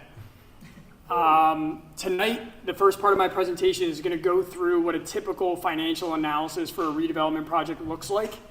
Then we'll go into the fiscal impact side of redevelopment as it relates to number of residents that are generated by a redevelopment project, number of public school children that are generated by a redevelopment project. And then lastly, we were able to obtain current public school children data from the Board of Education from the active redevelopment projects in the borough. So we'll go through that last. So the project that we're going to be going through is 120 to 126 North Avenue. This is a project that we reviewed back in early 2022 and was later approved in late 2022. Before we go into the specifics of the project, earlier we talked about a pilot application. So the pilot application includes project description, number of units, bedroom count, market rate versus affordable, bedroom size. It also has assumptions as to what the project's going to cost. What are the annual operating expenses going to be? What is the debt versus equity percentage? What are the interest rates? What is the cap rate? So when NW looks at a pilot application, we first start as a base case with the developer's assumptions.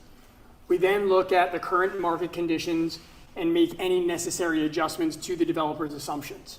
So the numbers that you're going to be looking at tonight are based on what our adjusted assumptions were back in 2022.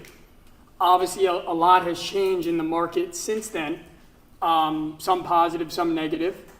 So as I go through those numbers, I'll identify what those changes have been and the impact they have had.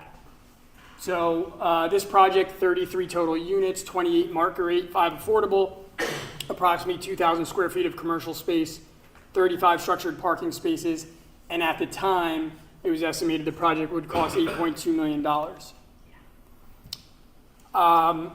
Here we have the projected unit mix, a mix of market rate, 28 market rate units, 1, 2, and 3 bedroom units, and 5 affordable units, also 1, 2, and 3 bedroom units. Now, it's important to note the reason why I made that statement about these numbers are from 2022. At that time, there was no new redevelopment project to use as a comp. It's kind of a question mark what these units would rent for.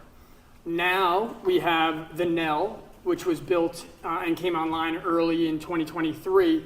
So we have a better idea of where rents stand compared to what they were projected to be in 2022. I looked today at current availabilities at Dunellen, and 1 beds are going for $2,300 a month, and 2 beds are going for $2,700 a month. That is significantly higher than what was projected back in 2022. Now, that's a positive for the developer, and it's also a positive for the borough because a pilot is based on a percentage of revenue. The higher the revenue, the higher the pilot. The other changes that have happened in 2022 are not positives for the developer, just to make that clear. If we go, so this slide shows the projected sources and uses. At that time, the project was estimated to cost $8.2 million. And that was going to be split 80% debt, 20% equity. What stands out to me right away is that per unit cost of $250,000. This year, I've reviewed roughly 70 pilot applications, and there may have been 2 with a project cost per unit below $300,000. So costs have increased significantly, both because of material, labor, and because of financing costs. At the time that we ran this analysis, interest rates were at 4.5%. Now interest rates are mid-6s. So that impacts the lending, it impacts the amount of equity that the developer will have to put into the project, and effectively impacts their returns. So I would guess the project cost is not $8.2 million anymore.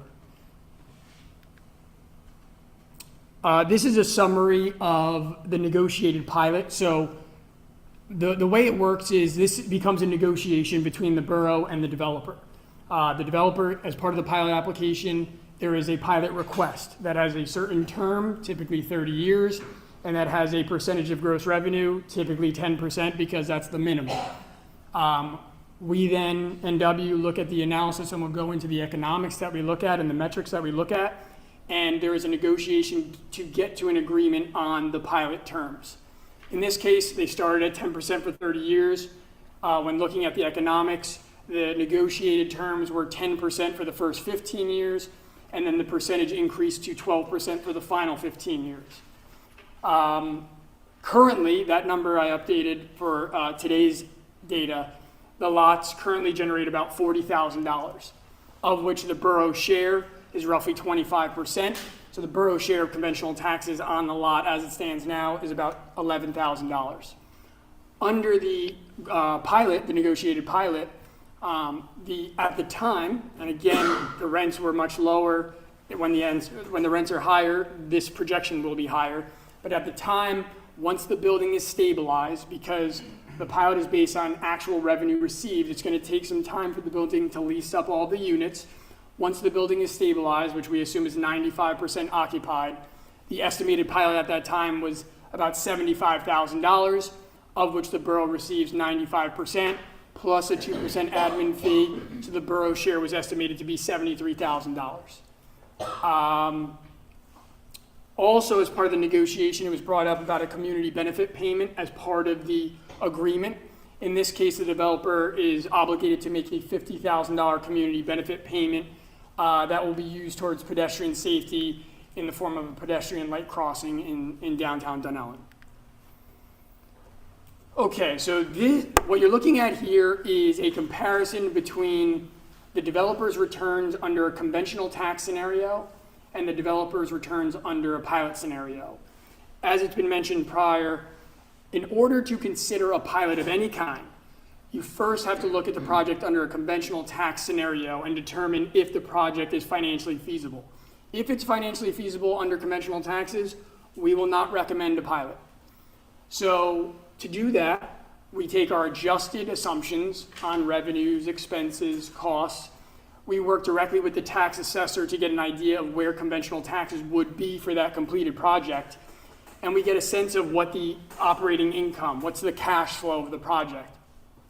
So there are a few different metrics that we look at. One is that net project value. That number, I know it might be a little bit hard to see because it's far away, but that number is a negative 1.5 million. What that's saying is if the developer paid conventional taxes of about $195,000 a year, the value of the project once it's stabilized, fully 95% leased, would be $1.5 million less than it costs to build. So typically a developer will not build that project. So that's the first identification that potentially a pilot is necessary. We then look at a few other metrics, IRR, which is the internal rate of return. That takes the amount of equity that a developer has to put into a project, assumes the project is sold after 10 years, and what is that average rate of return over that 10-year period? The market return for that is somewhere between 11 to 14%.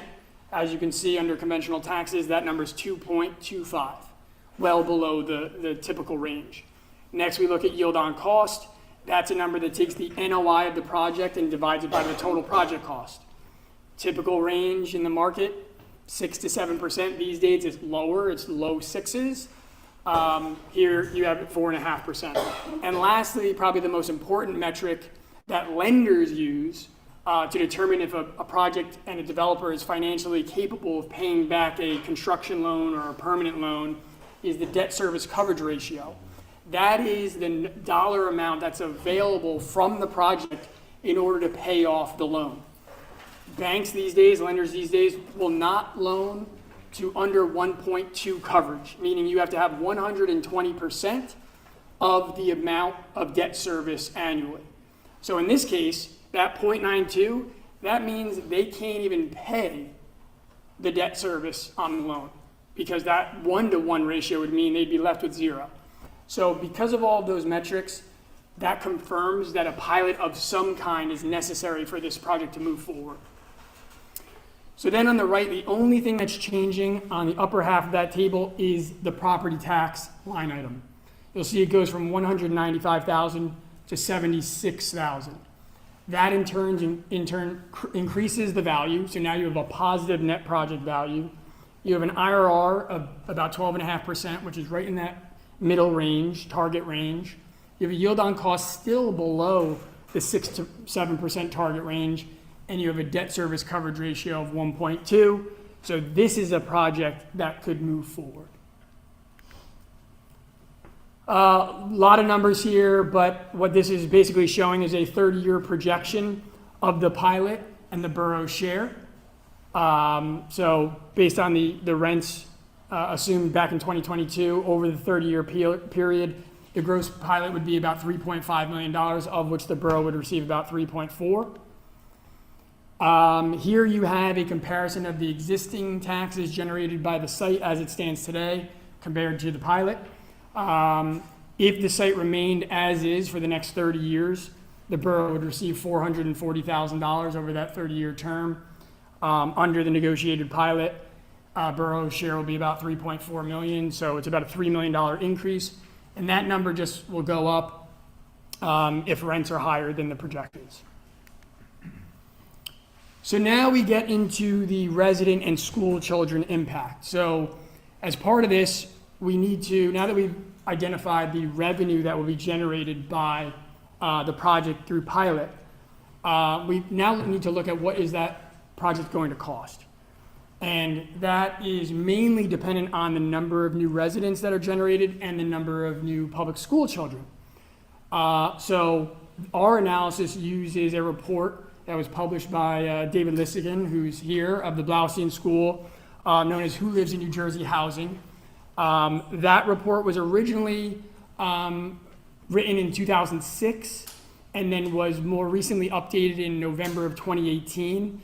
And it essentially created multipliers that you can apply to different building types and different bedroom sizes to project the number of residents and school children for a particular project.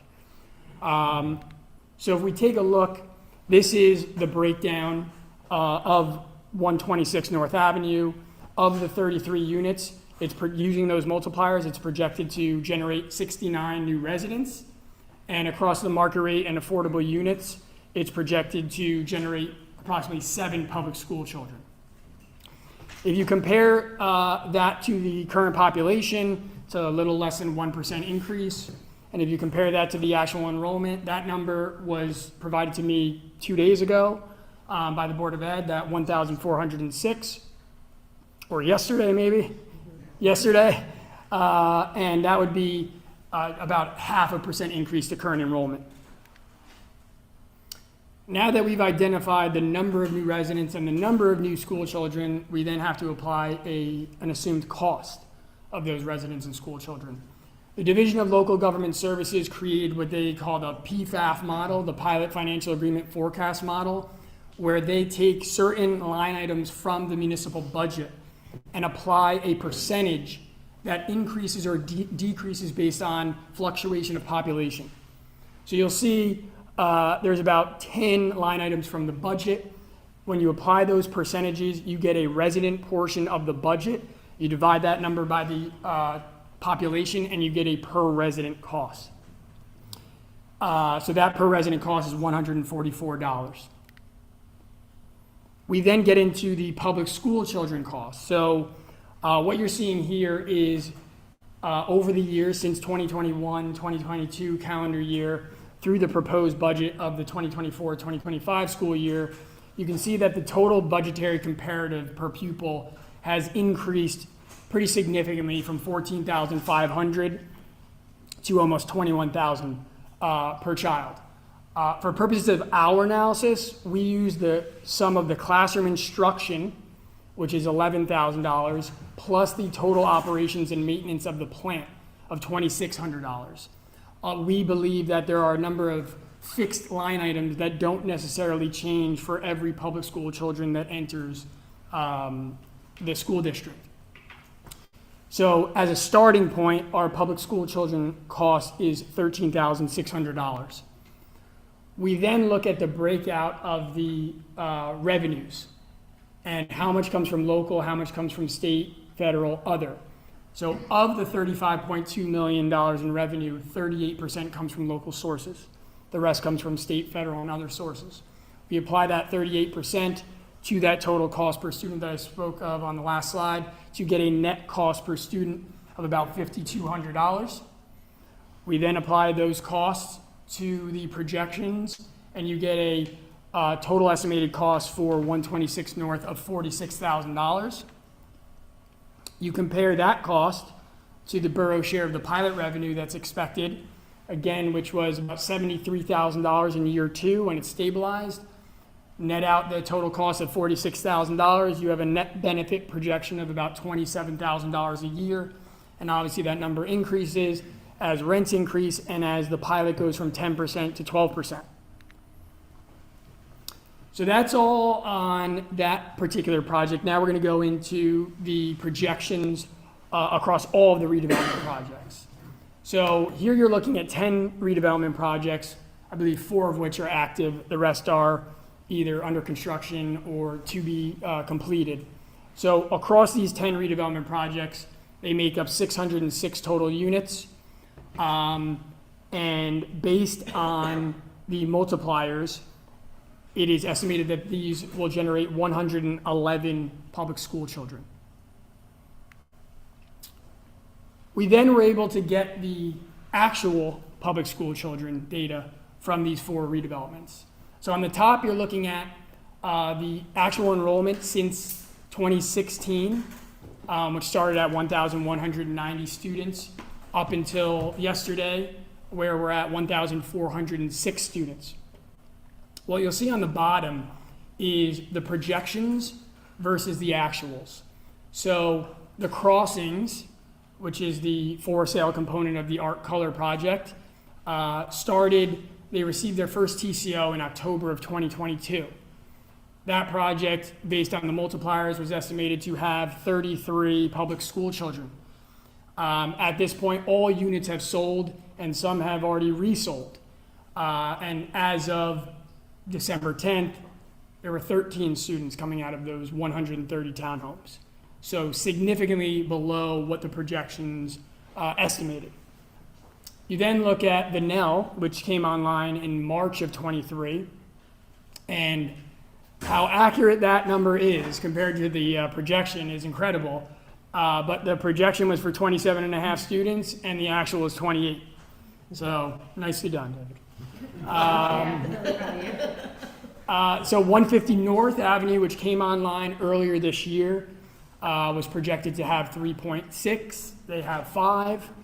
And then 532 Bound Brook, which I believe is being called 526 Metro, came online a few months ago. So that's why that number is 0. But as you can see, for me, I'm using 2022, enrollment of 2022 as the starting point because that was pre any of these redevelopment projects. That number was 1289. Since then, 117 students have entered the school district, new students, only 46 of which came out of these redevelopment projects. So it's not all coming from the redevelopment. There's families moving in, there's children moving in. So I just wanted to make that clear that if anything, the projections on school children is a conservative projection.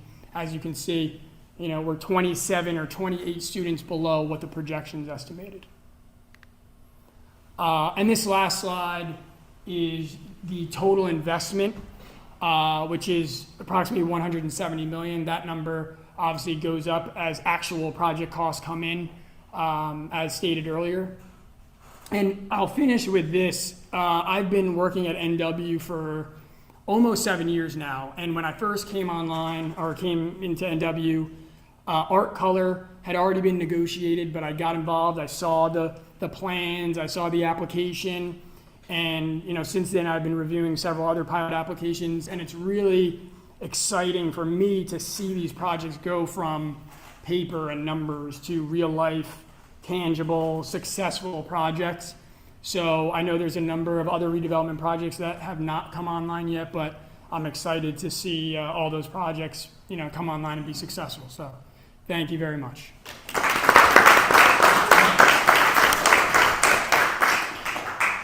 Thank you, Dan.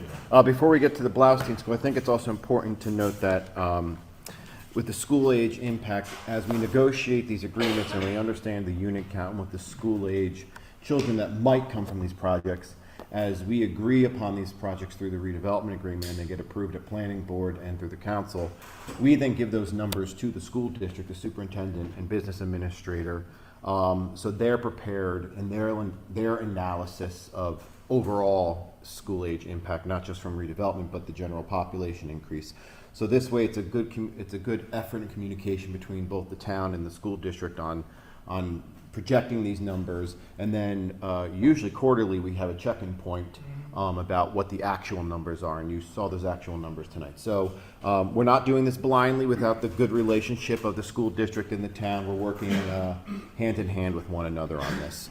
So next up is Dr. David Listikin and his students at the Rutgers University Blaustein School of Planning and Public Policy. Dr. David Listikin is a professor at Rutgers University, specifically at the Blaustein School. Presenting alongside Dr. Listikin are his students Sybil Bailey, a second-year Blaustein student in a Master's of City and Regional Planning program with an interest in city culture and historic preservation, and Elizabeth Stewart, a second-year Blaustein student with the MCRP program with interest in transportation and history. So welcome, Dr. David Listikin. I know you're going to make your introduction. Professors often talk a lot, but I am going to be as brief as possible. I'm a professor in the Boston School. We have various programs. One is a Master's in Planning, which is a 2-year program. Part of that is the students do a studio, which is a project for a client. And we've been very fortunate over the last few years that we have been collaborating with Dunellen. We've looked at special improvement districts, we've looked at, again, this is studio, murals and other subjects. This year, we've looked at historic preservation and its intersection and nexus with economic development. And we only have 4 people, but I tell the students they're like the Marines. They really did a wonderful job. So this is a short version of a much longer report. And we're going to give roughly a 20 or 30-minute presentation to the mayor and council sometime in late January or early February. Again, a wonderful group of students.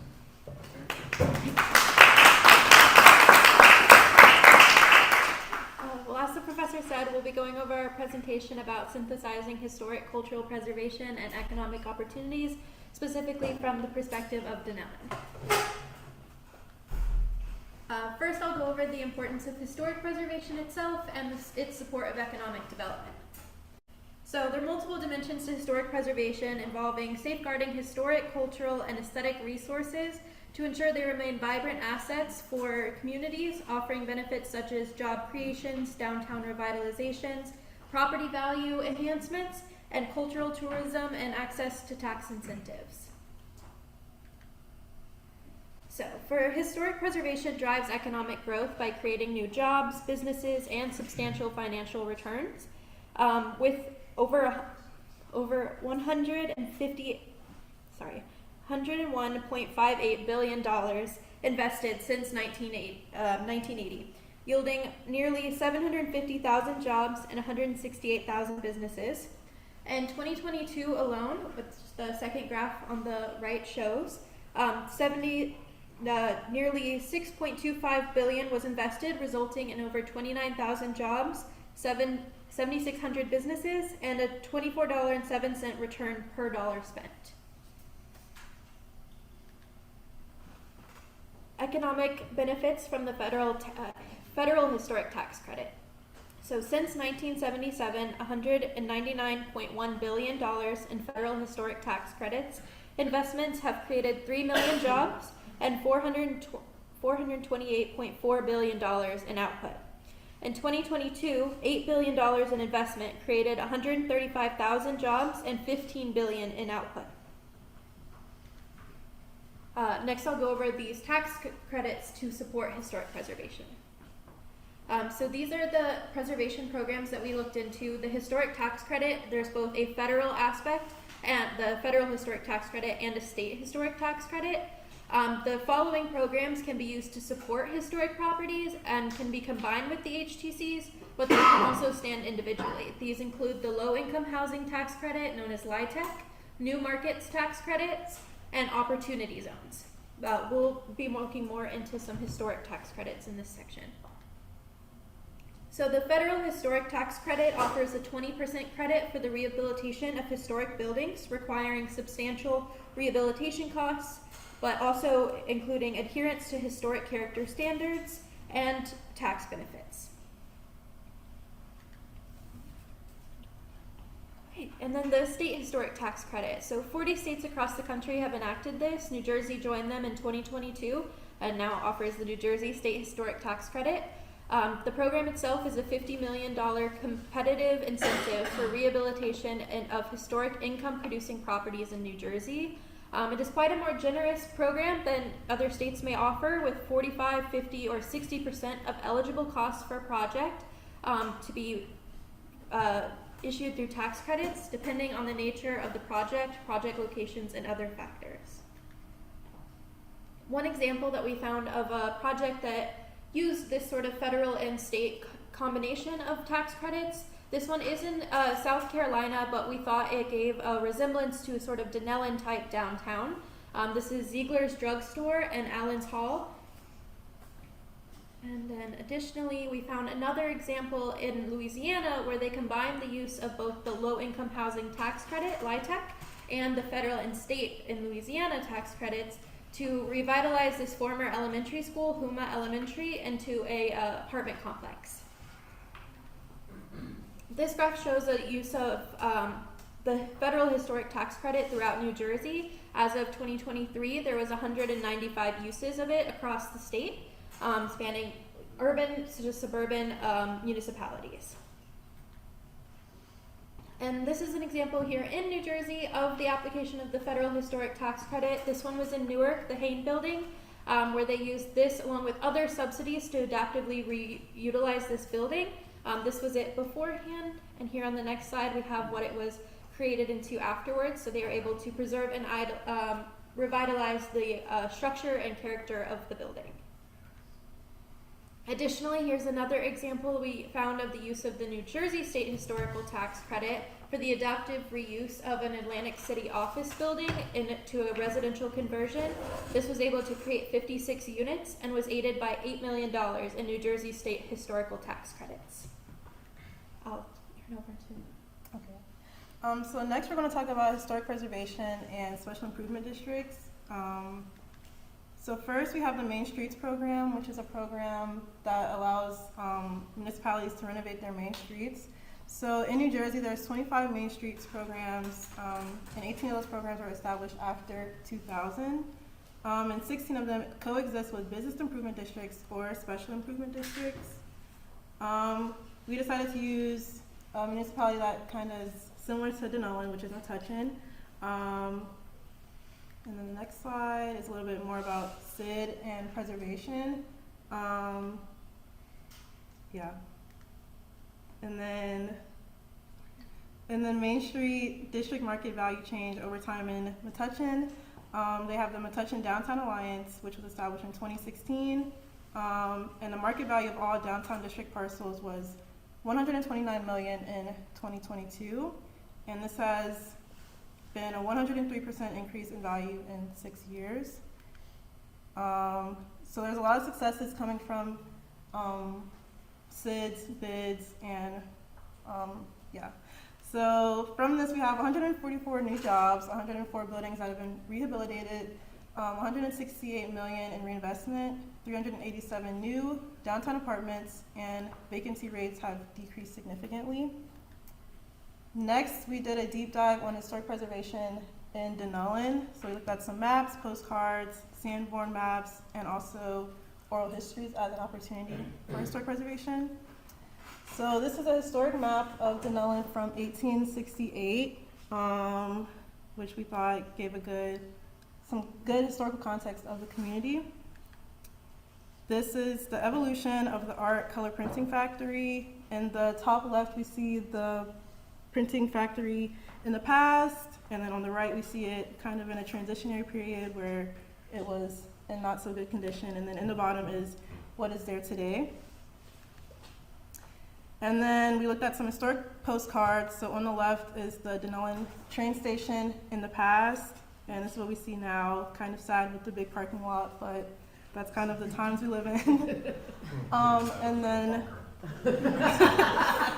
And then Sanborn maps are a really good tool for historic preservation. Basically it shows, on the left you can see these different colored blocks. Those represent buildings. The different colors coordinate to building materials. But on this map you can see like parcels that don't have a lot of, like any buildings on them. But then on the right, which is today, the downtown is much more developed. So this is 1919 versus today. And these maps are available for 1905, 1910, and 1919.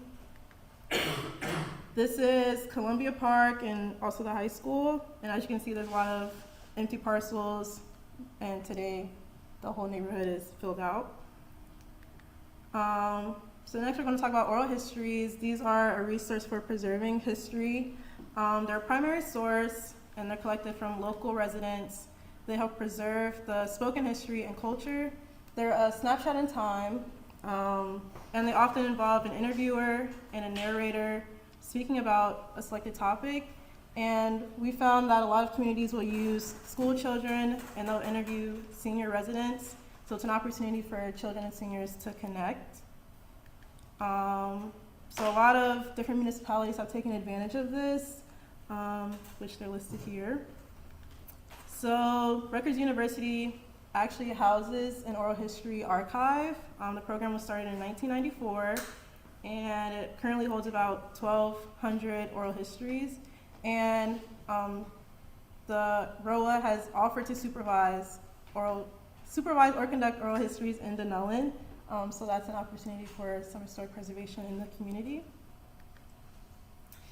Next, I'm going to talk about a survey that we have conducted on historic preservation in Dunellen. As of December 5th, we have received 155 responses. It's still open, so if you're interested, take it. We asked about 12 questions on historic preservation just to kind of field how the community feels about it. So our first question, how important is historic preservation to you? Most people find it important. 94.8% of respondents indicated that it was important to them, and 60% indicated that it was very important, so that's something that residents in Dunellen really care about. And thank you.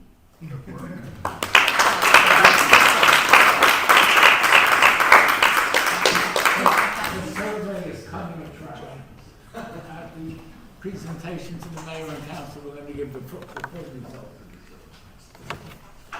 So as Dr. Listican said, they'll be back in January, correct?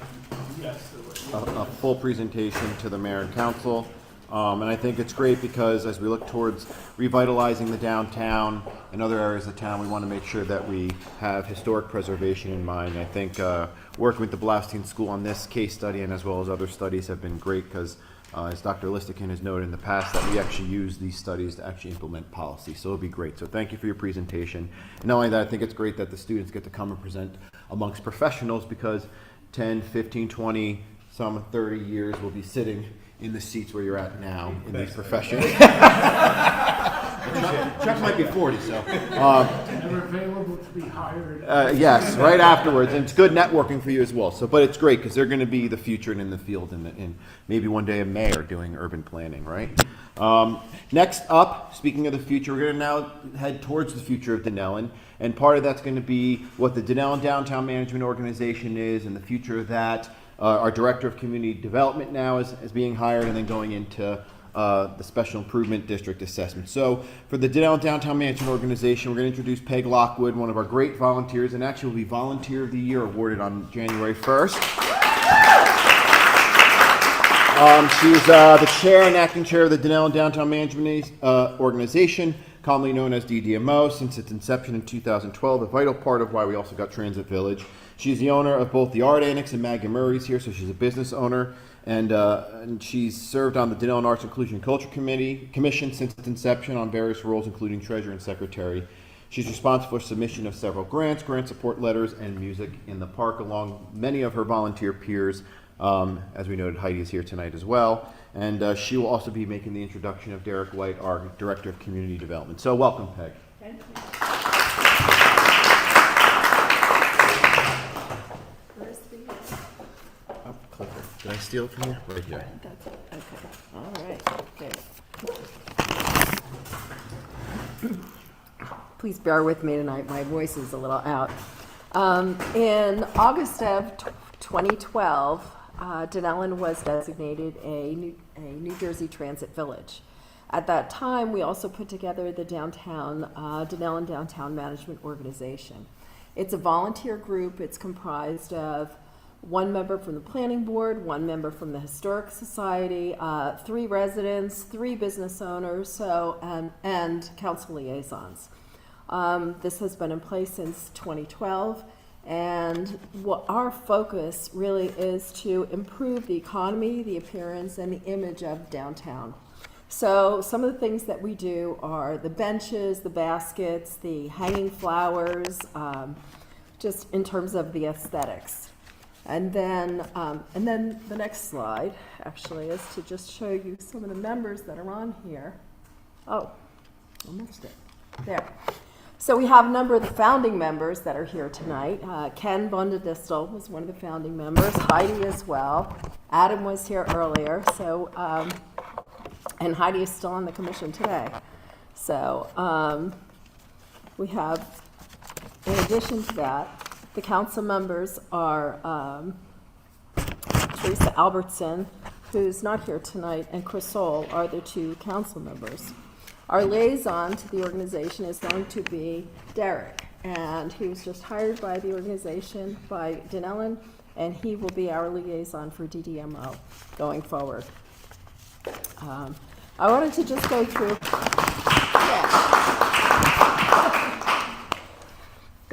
some of the activities, if you're not familiar with some of the things that we do for DDMO. The Dunellen Harvest Fest, that's our biggest fundraiser of the year. And we sell tables for crafts and food vendors. It happens in October. It's the same weekend every year. That is the most, that's what brings in the majority of our funding, and that funding is what we spend on the benches and the planters and the hanging planters and everything else that we do downtown. Spring into Wellness, that's an event that we do in the spring, and it focuses on we have a lot of businesses in town that provide dance and gym, and they're very much focused on wellness and health. So we try to give them a forum to be able to show people what they do, and that is in the springtime. Downtown beautification, we talked about a little bit. The holiday trees that you see on the corners right now, our group is responsible for. We buy them and we decorate them, and DPW puts them out in the barrels with us. The summer flowers, all of those things this volunteer organization does. We do the grand opening, so every time a new business comes in town, there's a ribbon cutting. We do a live stream on Facebook to give them a little visibility. We also do any of the anniversaries, and in the last couple of years, we've had a number of businesses that have celebrated their 50th anniversary in Dunellen. So I don't think there are that many. I don't know that there are. We have a lot of businesses that have been in Dunellen like 50 years, so it's really, that I think is really unique. Restaurant Week. We have Restaurant Week. We have small business promotion for Small Business Saturday, which we just had last week. So if you went out in Dunellen and you spent $100 in Dunellen, you just send in your receipts, you get a $20 gift certificate. So the concept is that we want to make sure that people, they try to support the local businesses, but then we reward them with a $20 gift certificate, and the gift certificate is for somewhere that they have not been. So it would have been one of the places they did not shop, to encourage them to try something new. We do a monthly email newsletter, Next Stop Dunellen, and it sort of highlights any of the new businesses so that the residents in town can get a feel for what's going on and what the new businesses are offering. And that is my portion. I'm going to kick it over to Derek, who is our new liaison.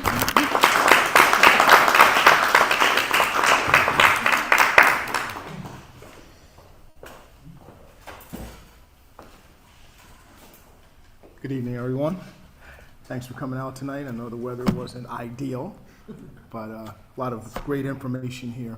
And I'm not going to take much time because I know I'm standing between you and one other person or two other people and getting home, so I don't want to get stampeded. But I'm very honored to be a part of this team, and I'd just like to leave you with two thoughts. The first being that this team, meaning the administration, mayor and council, as well as all the other active participants, whether they be volunteers in the community, professionals, whoever they may be, have a unique perspective on redevelopment, development, as well as expanding what Dunellen is known for. And that perspective is, they are not only forward-thinking, they're forward-looking. Let me explain. Forward-thinking means you have grand ideas, great ideas, and you can even implement those ideas. But when you combine that with being forward-looking, you see the risk, the benefit, and you see the long-term value and how to sustain it. And that's what this collective team does. They look long-term and see how to sustain what they're doing. They're not looking short-term and overlooking consequences, overlooking potential pitfalls. They're looking long-term, looking to sustain and continue to build out and build a better Dunellen. So I'm happy to be a part of the team, and I'll leave you with this. My mom used to say, she had these little momisms, and they were like these little anecdotal sayings. And some of them she probably made up, some of them she probably plagiarized from somebody else. But one of them was, experience is the toughest teacher. It gives the test first and then the lesson. You heard from a great panel here. You've seen the benefit, you've seen the projects. All of those things are collective experience. And that means you have the answer key. And this administration, this team has the answer key moving forward because of their collective experience. So we can pass the test and be sustainable, be strategic, and continue to grow Dunellen bigger and better. Thank you.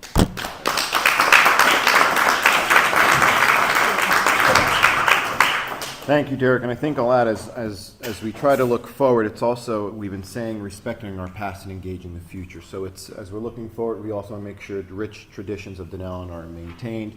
That's why it was great to have historic preservation, to keep that at the forefront of our mind. And I should preface it with, the Director of Community Development is a new role that we brought in this year to help us with looking forward, because we had several divisions within the borough that did not have a department head. And they were Planning Board, Redevelopment specifically, Code Enforcement, and Construction. So Derek will be the department head underneath the Department of Community Development as their director, to bring all those several divisions underneath one department, so the lines of communications are effective and efficient. So we're happy to have you on the team, Derek. Okay, we're finally in the home stretch, and she's already promised me she's not going to be too long right now. It's talking about forward-looking, forward assessing, I guess you can say. Natalie Pinero is a self-proclaimed champion of the creation of sustainable and entrepreneurial ecosystems and the growth of local economies. She is the founder of Inc. Creative Strategies, a dynamic communication firm specializing in destination marketing, tourism, and downtown revitalization. With a strong presence in the downtown space, Inc. focuses on supporting special improvement districts, in the abbreviation SIDS, and business improvement districts, or BIDs, across New Jersey. The firm's expertise includes downtown consulting, management services, and revitalization planning, all aimed at fostering redevelopment and economic vitality for communities. And we are honored to have you here tonight as a friend, but also as a consulting to Dunellen on SIDS.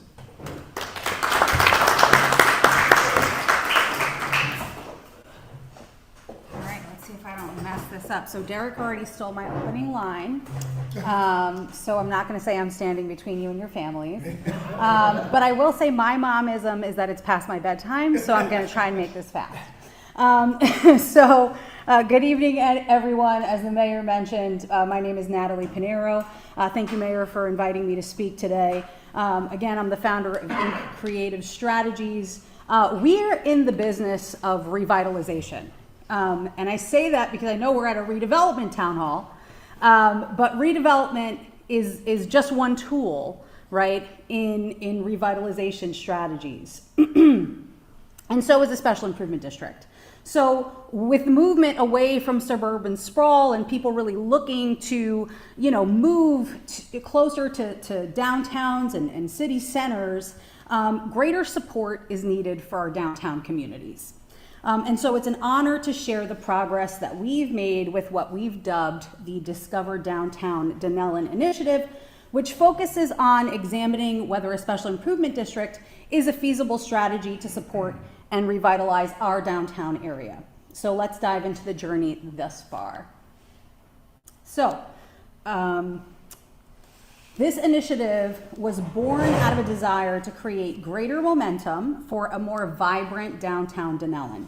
So before I continue, I want to point out that the mayor and council, along with the DDMO, have done an incredible job laying the foundation for Dunellen to become a premier destination. And I want to congratulate you again on your recognition by the New Jersey chapter of the American Planning Association as a 2024 Great Downtown in New Jersey.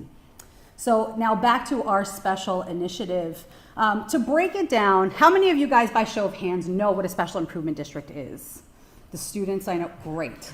So I can run through this. So for those of us at home who are not familiar, a special improvement district is basically legislated by the state of New Jersey and gives our municipalities the ability to create a district or a boundary in which our property owners pay a special assessment that gets reinvested back into our downtowns to help support economic vitality, business recruitment and retention, infrastructure and beautifications, and so many other things.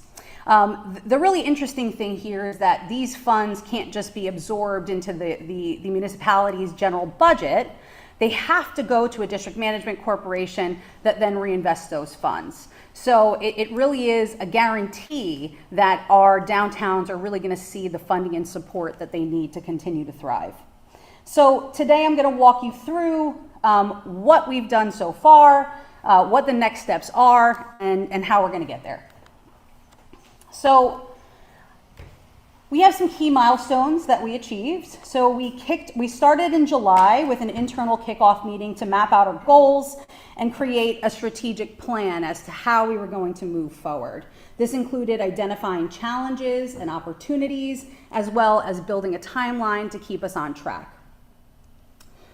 We have ongoing canvassing and networking. So since then, my team and I have personally walked the streets of downtown Dunellen, engaging with business and property owners to better understand their needs. And this one-on-one outreach has been invaluable in gathering feedback in order to properly guide this initiative forward.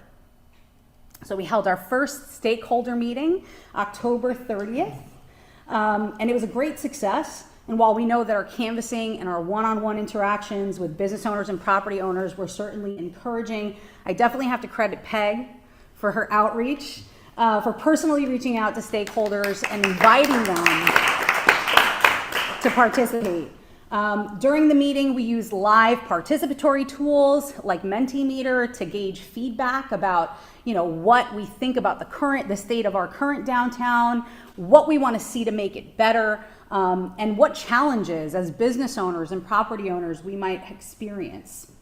So the level of engagement and feedback we received during the meeting was certainly encouraging and a sign, right, that we are all moving in the same direction.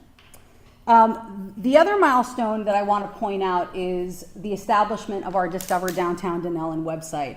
DiscoverDowntownDunellen.com serves as a central hub for updates, meeting information, and resources related to the SID initiative. It's also a great tool for transparency and collaboration that we're excited to share with all of you. So next, I just want to talk about the establishment of the proposed district. And so, Francis, we stole your map. I hope you don't mind. So at the meeting, we also introduced the proposed boundaries for the special improvement district. These were carefully developed and intentionally based on the borough's redevelopment areas, economic data, and a vision for what downtown Dunellen can become. So this map has been shared in our meetings and on our website to ensure that everyone is informed and engaged. So we also talked about the various types of assessments, and there are many. But our recommendation is to pursue a property value-based assessment, which involves calculating the assessment based on the assessed value of the properties within the SID. And so each property owner pays a proportionate share based on the value of their property in relation to the total assessed value of all the properties within the special improvement district. And so a point that I want to focus on is that the assessment only goes towards commercial properties within that proposed district. Now, none of this is final. We're still working on additional engagement strategies with our community. We're getting feedback on this and the proposed district boundaries. And so we are very excited to talk about our upcoming plans and key events. So we already have an outreach mailing campaign underway that's going out to all business owners and property owners within the district. And it's gonna summarize what we've done so far. It's gonna give them direct access to that website where they can learn more. And it's gonna invite them out to our second stakeholder meeting, which is taking place on January 15th. So we are expecting a high turnout for that event because of the mailing, and we're very excited to get feedback once we discuss those proposed boundaries and what that assessment might look like for properties within the district. All right, so what are we going to do post the meeting, right? And that's really the important part here, because we've done so much and now we're slowly reaching the finish line.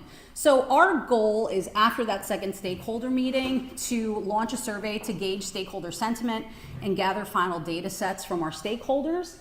We're going to be conducting 2 focus group meetings to refine the boundaries, the assessment, and the strategies. And then we're going to develop our comprehensive recommendation to Mayor and Council. Once Mayor and Council receive that recommendation, it's up to them. They have the big decision to make. So if the mayor and council approve advancing with the special improvement district, we'll assist in drafting the ordinance to establish the special improvement district and ensure adherence to the best practices outlined in the New Jersey Special Improvement District legislation.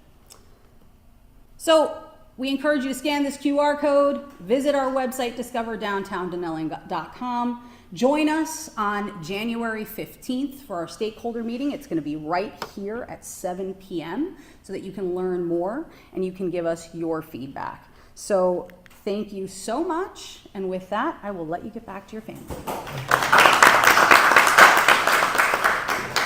Thank you, Natalie. Thank you to the entire panel. Let's hear a round of applause for them.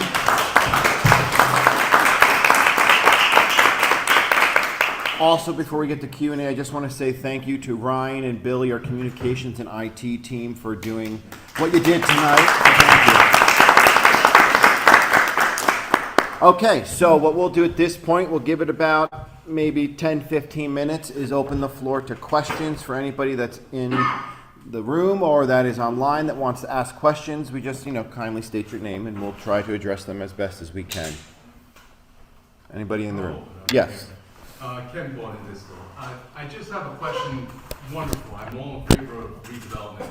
It's fantastic progress you guys are making. I have not heard anything about traffic. Are there any changes to 28 Washington Avenue to adjust for all the additional traffic that we're going to have? And secondly, I haven't heard anything about additional parking that supports the commercial space. I know residential, it's all built within the development, but how about the people that need to park and shop? Where are they going to park? Okay, I'll try and address this twofold. The first question was related to traffic. Yeah, is there any change of traffic pattern? Okay, two things. One, we are going through a truck route study, which is inclusive of traffic patterns and other mechanisms, such as studying the intersections of North Washington Avenue and North Ave and Madison Avenue and North Ave, and assessing whether they should be engineered to have turn signals and different traffic patterns. So that was also part of the efforts of redevelopment and the funding of traffic calming measures in the downtown. The other concern that you're bringing up is parking. Yes, we basically have our standards in the redevelopment plan, but we also fall on, I might lean in on you on this one, Fran, the RSIS standards, which is basically state standards. Every project post, I guess you can say, I'll just say under this administration, we've had parking for residential on it as well as commercial for each property. In terms of the slots that are for residential, we've had a share parking requirement. Basically, resident pulls out, somebody can pull in and use that spot from the retail space that is in that development. We also have things called pilots, payment in lieu of parking, that if the developer comes along and says, well, we're going to be under one parking spot for commercial, it's X amount of dollars per parking spot, so we can use those funds to make up parking elsewhere in the downtown. Clearly, it's on the forefront of everybody's mind. I think it's also a benefit of possibly a special improvement district to help fund some of those efforts as well in the downtown. We have been discussing going into the new year whether we're going to fund, which the goal is to fund a parking assessment in shared service with the parking authority. So it is in the forefront of our mind. Between pile-ups and other things that we're doing, some revenue streams will be there in place to help support it. But in terms of projects themselves, they are built for the projects on site, for residential and for shared use for retail. Thank you. Did I address all your questions? You did. Okay, thank you. Anything else? I would simply say that we're constantly talking about parking, and there are strategies that we're talking with the borough about for turnover, to make sure that the actual employees of those businesses aren't parking there all day. So there's some strategies that we've been talking with the borough about that I think could ultimately end up either in an ordinance or an amendment to the redevelopment plan in the future. So it is something that is constant and constantly being discussed, and something that is critically important to all downtowns that have to make sure that there's enough turnover and enough accessibility for on-street parking and parking in close proximity to be able to support retail. So it's an ongoing issue that we continue to work with the borough on. So just to follow up real quick, just a suggestion. for what it's worth, for the next available property, instead of developing it, making a parking lot. Perfect example is the old Somerset Savings on the corner of Washington in front. That's an empty office building, I think now. I don't know if there's plans for that, what the plan is, but that would be an ideal for this side of, for that side of town, to have an additional parking lot. We just went into a conditional redevelopment agreement with a developer, and that property is in conversations on what municipal services we can use it for. Okay. Let's put it that way, okay? Which would As you know, the foresight is there, the forward I love looking. our town hall. which would include allowing for parking for retail on nights and Yeah. weekends. Yeah, excellent. And Mayor, if I may, I think another key aspect of parking is an educational and a communication I was just about aspect to say. in the community. Because there are lots of locations for people to park, but let's all be honest, especially on a night like tonight, you don't want to have to park and walk 4 blocks away to grab a sandwich, right?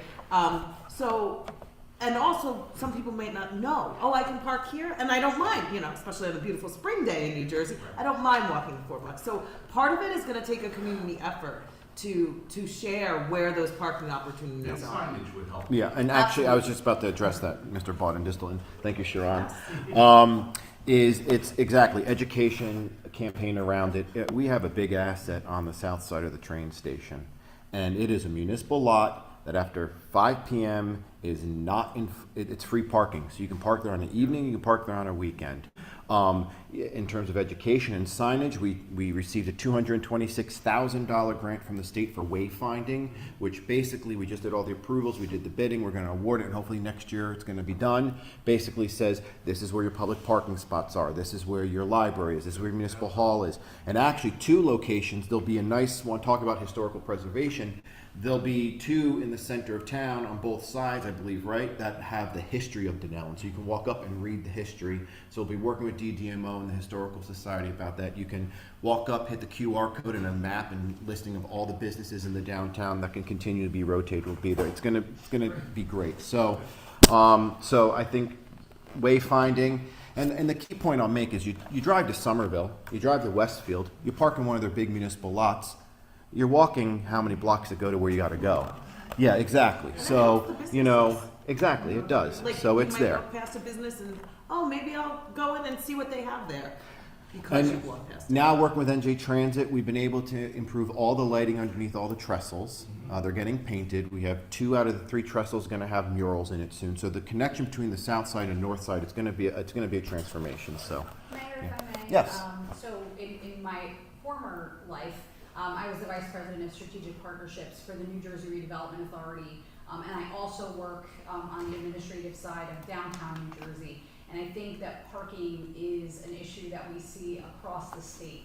Any successful downtown has a parking problem that they'd be more than happy to tell you about. And I think that there is a lot of creative strategies that are going to help us leverage shared parking. And there's also studies that surface parking just is not doing what we want it to do, right? And so I think it's a multi-pronged approach and of creating an experience whereby folks aren't going to mind parking a little further away from their destination, right? We use a breadcrumb approach, and Mary talked about murals and public art and other ways to get folks engaged. And I think that's really important as we talk about revitalization, right? Because, a growing problem for downtowns, and I used to work in downtown Somerville, which just finished a parking garage that has minimal usage because people still want to park directly in front of their destination. So what we want is we actually don't want folks to park right in front of their destination, right? We want folks to park a few blocks away so that they can take that Experience walk the and downtown. they can experience the downtown. So while we certainly do need to, reckon with a lack of available parking, we also have to be realistic about what that means. Sure. Right. The other thing we actually did recently, and it was based upon the recommendation of a few businesses that are more walk-in, walk-out service oriented, is we took a few spots in the downtown and made them 15-minute pickup drop-off to help those businesses that don't necessarily need parking for 2 or 3 hours. We also made it where once the signage is up, you can't park overnight on Route 28, which means all those apartments that are upstairs or anybody who's trying to move cars around the downtown, you can't park there overnight, which should, for the people who are the main offenders, move their cars, which then creates more opportunity in the downtown for parking. And part of that, again, they said the parking assessment that we're looking to get into with Parking Authority is identifying key locations on where we can find municipal parking. Alex and I, we brought up the idea of maybe a public, and I don't mind saying it publicly, a public-private partnership with property owners with underutilized assets, underutilized properties, and maybe come into a cost-sharing agreement where we build out the parking lot, they own it, we have the first right of refusal if they ever sell it, and then they have a percentage of the revenue from the parking. So we're trying to think of creative solutions, but we also can't not move forward with redevelopment because, then it's the chicken or the egg, you're cutting off your nose to spite your face, any other analogy you can use. So, anybody else in the room? But those are great questions. Okay, thank you. Yes, Joe. Joe Cummins, Joe Traffic with a question I have. Have there been any commercial building owners that have taken advantage of the tax break, the 5-year abatement plan? Well, the 5-year, currently we have assessed 2 properties. And then the remaining bigger developments have utilized the payment in lieu of taxes program. So I would love to see some of the older traditional, and I think the council shares this same, I think a lot of residents in town share the same sentiment, that some of the older buildings in town that maybe need a facade improvement or aging a little bit, take advantage of that, because the goal here, and let me be very transparent, because the goal is not just to tear everything down in downtown. I know that's a concern from some people, especially when you see it light up on Facebook. I was born and raised here in this town. Many of the council members have been here a long time. A lot of the policymakers, we don't want to see everything torn down. We want to see it revitalized. But there's other dilapidated properties that there's no point of return. So let's not sit here and think that we're going to, the Art Color factory, the facade was falling off. There was no return from that. I'm sorry. The rescue squad had mold and other things going on with it. There's no return. So the goal is to use these programs to give incentives to some of those other historic looking buildings, maybe suit them other tax credits to do a nice little zhuzh up to their properties. Anybody else in the room? Anybody online? Nobody online? Nobody has any questions. Okay. Well, we actually cut it a little short compared to last year. I think we went for almost 3.5 hours last year. So again, thank you to everybody. This is an important conversation. I can't thank everybody enough who's here this evening to hear what's going on. I do ask, if you can, it'll be posted online. It's on the YouTube channel. Once we close it, you can share it. Please share it with people that have the same questions that you may have and why you're here this evening. It's an important topic, and we need to move forward together on this. And this is why we're so transparent on redevelopment and revitalization in the downtown. So thank you, everybody. Round of applause to you. Round of applause to you. Merry Christmas. Merry Christmas, happy holidays, and a Happy New Year.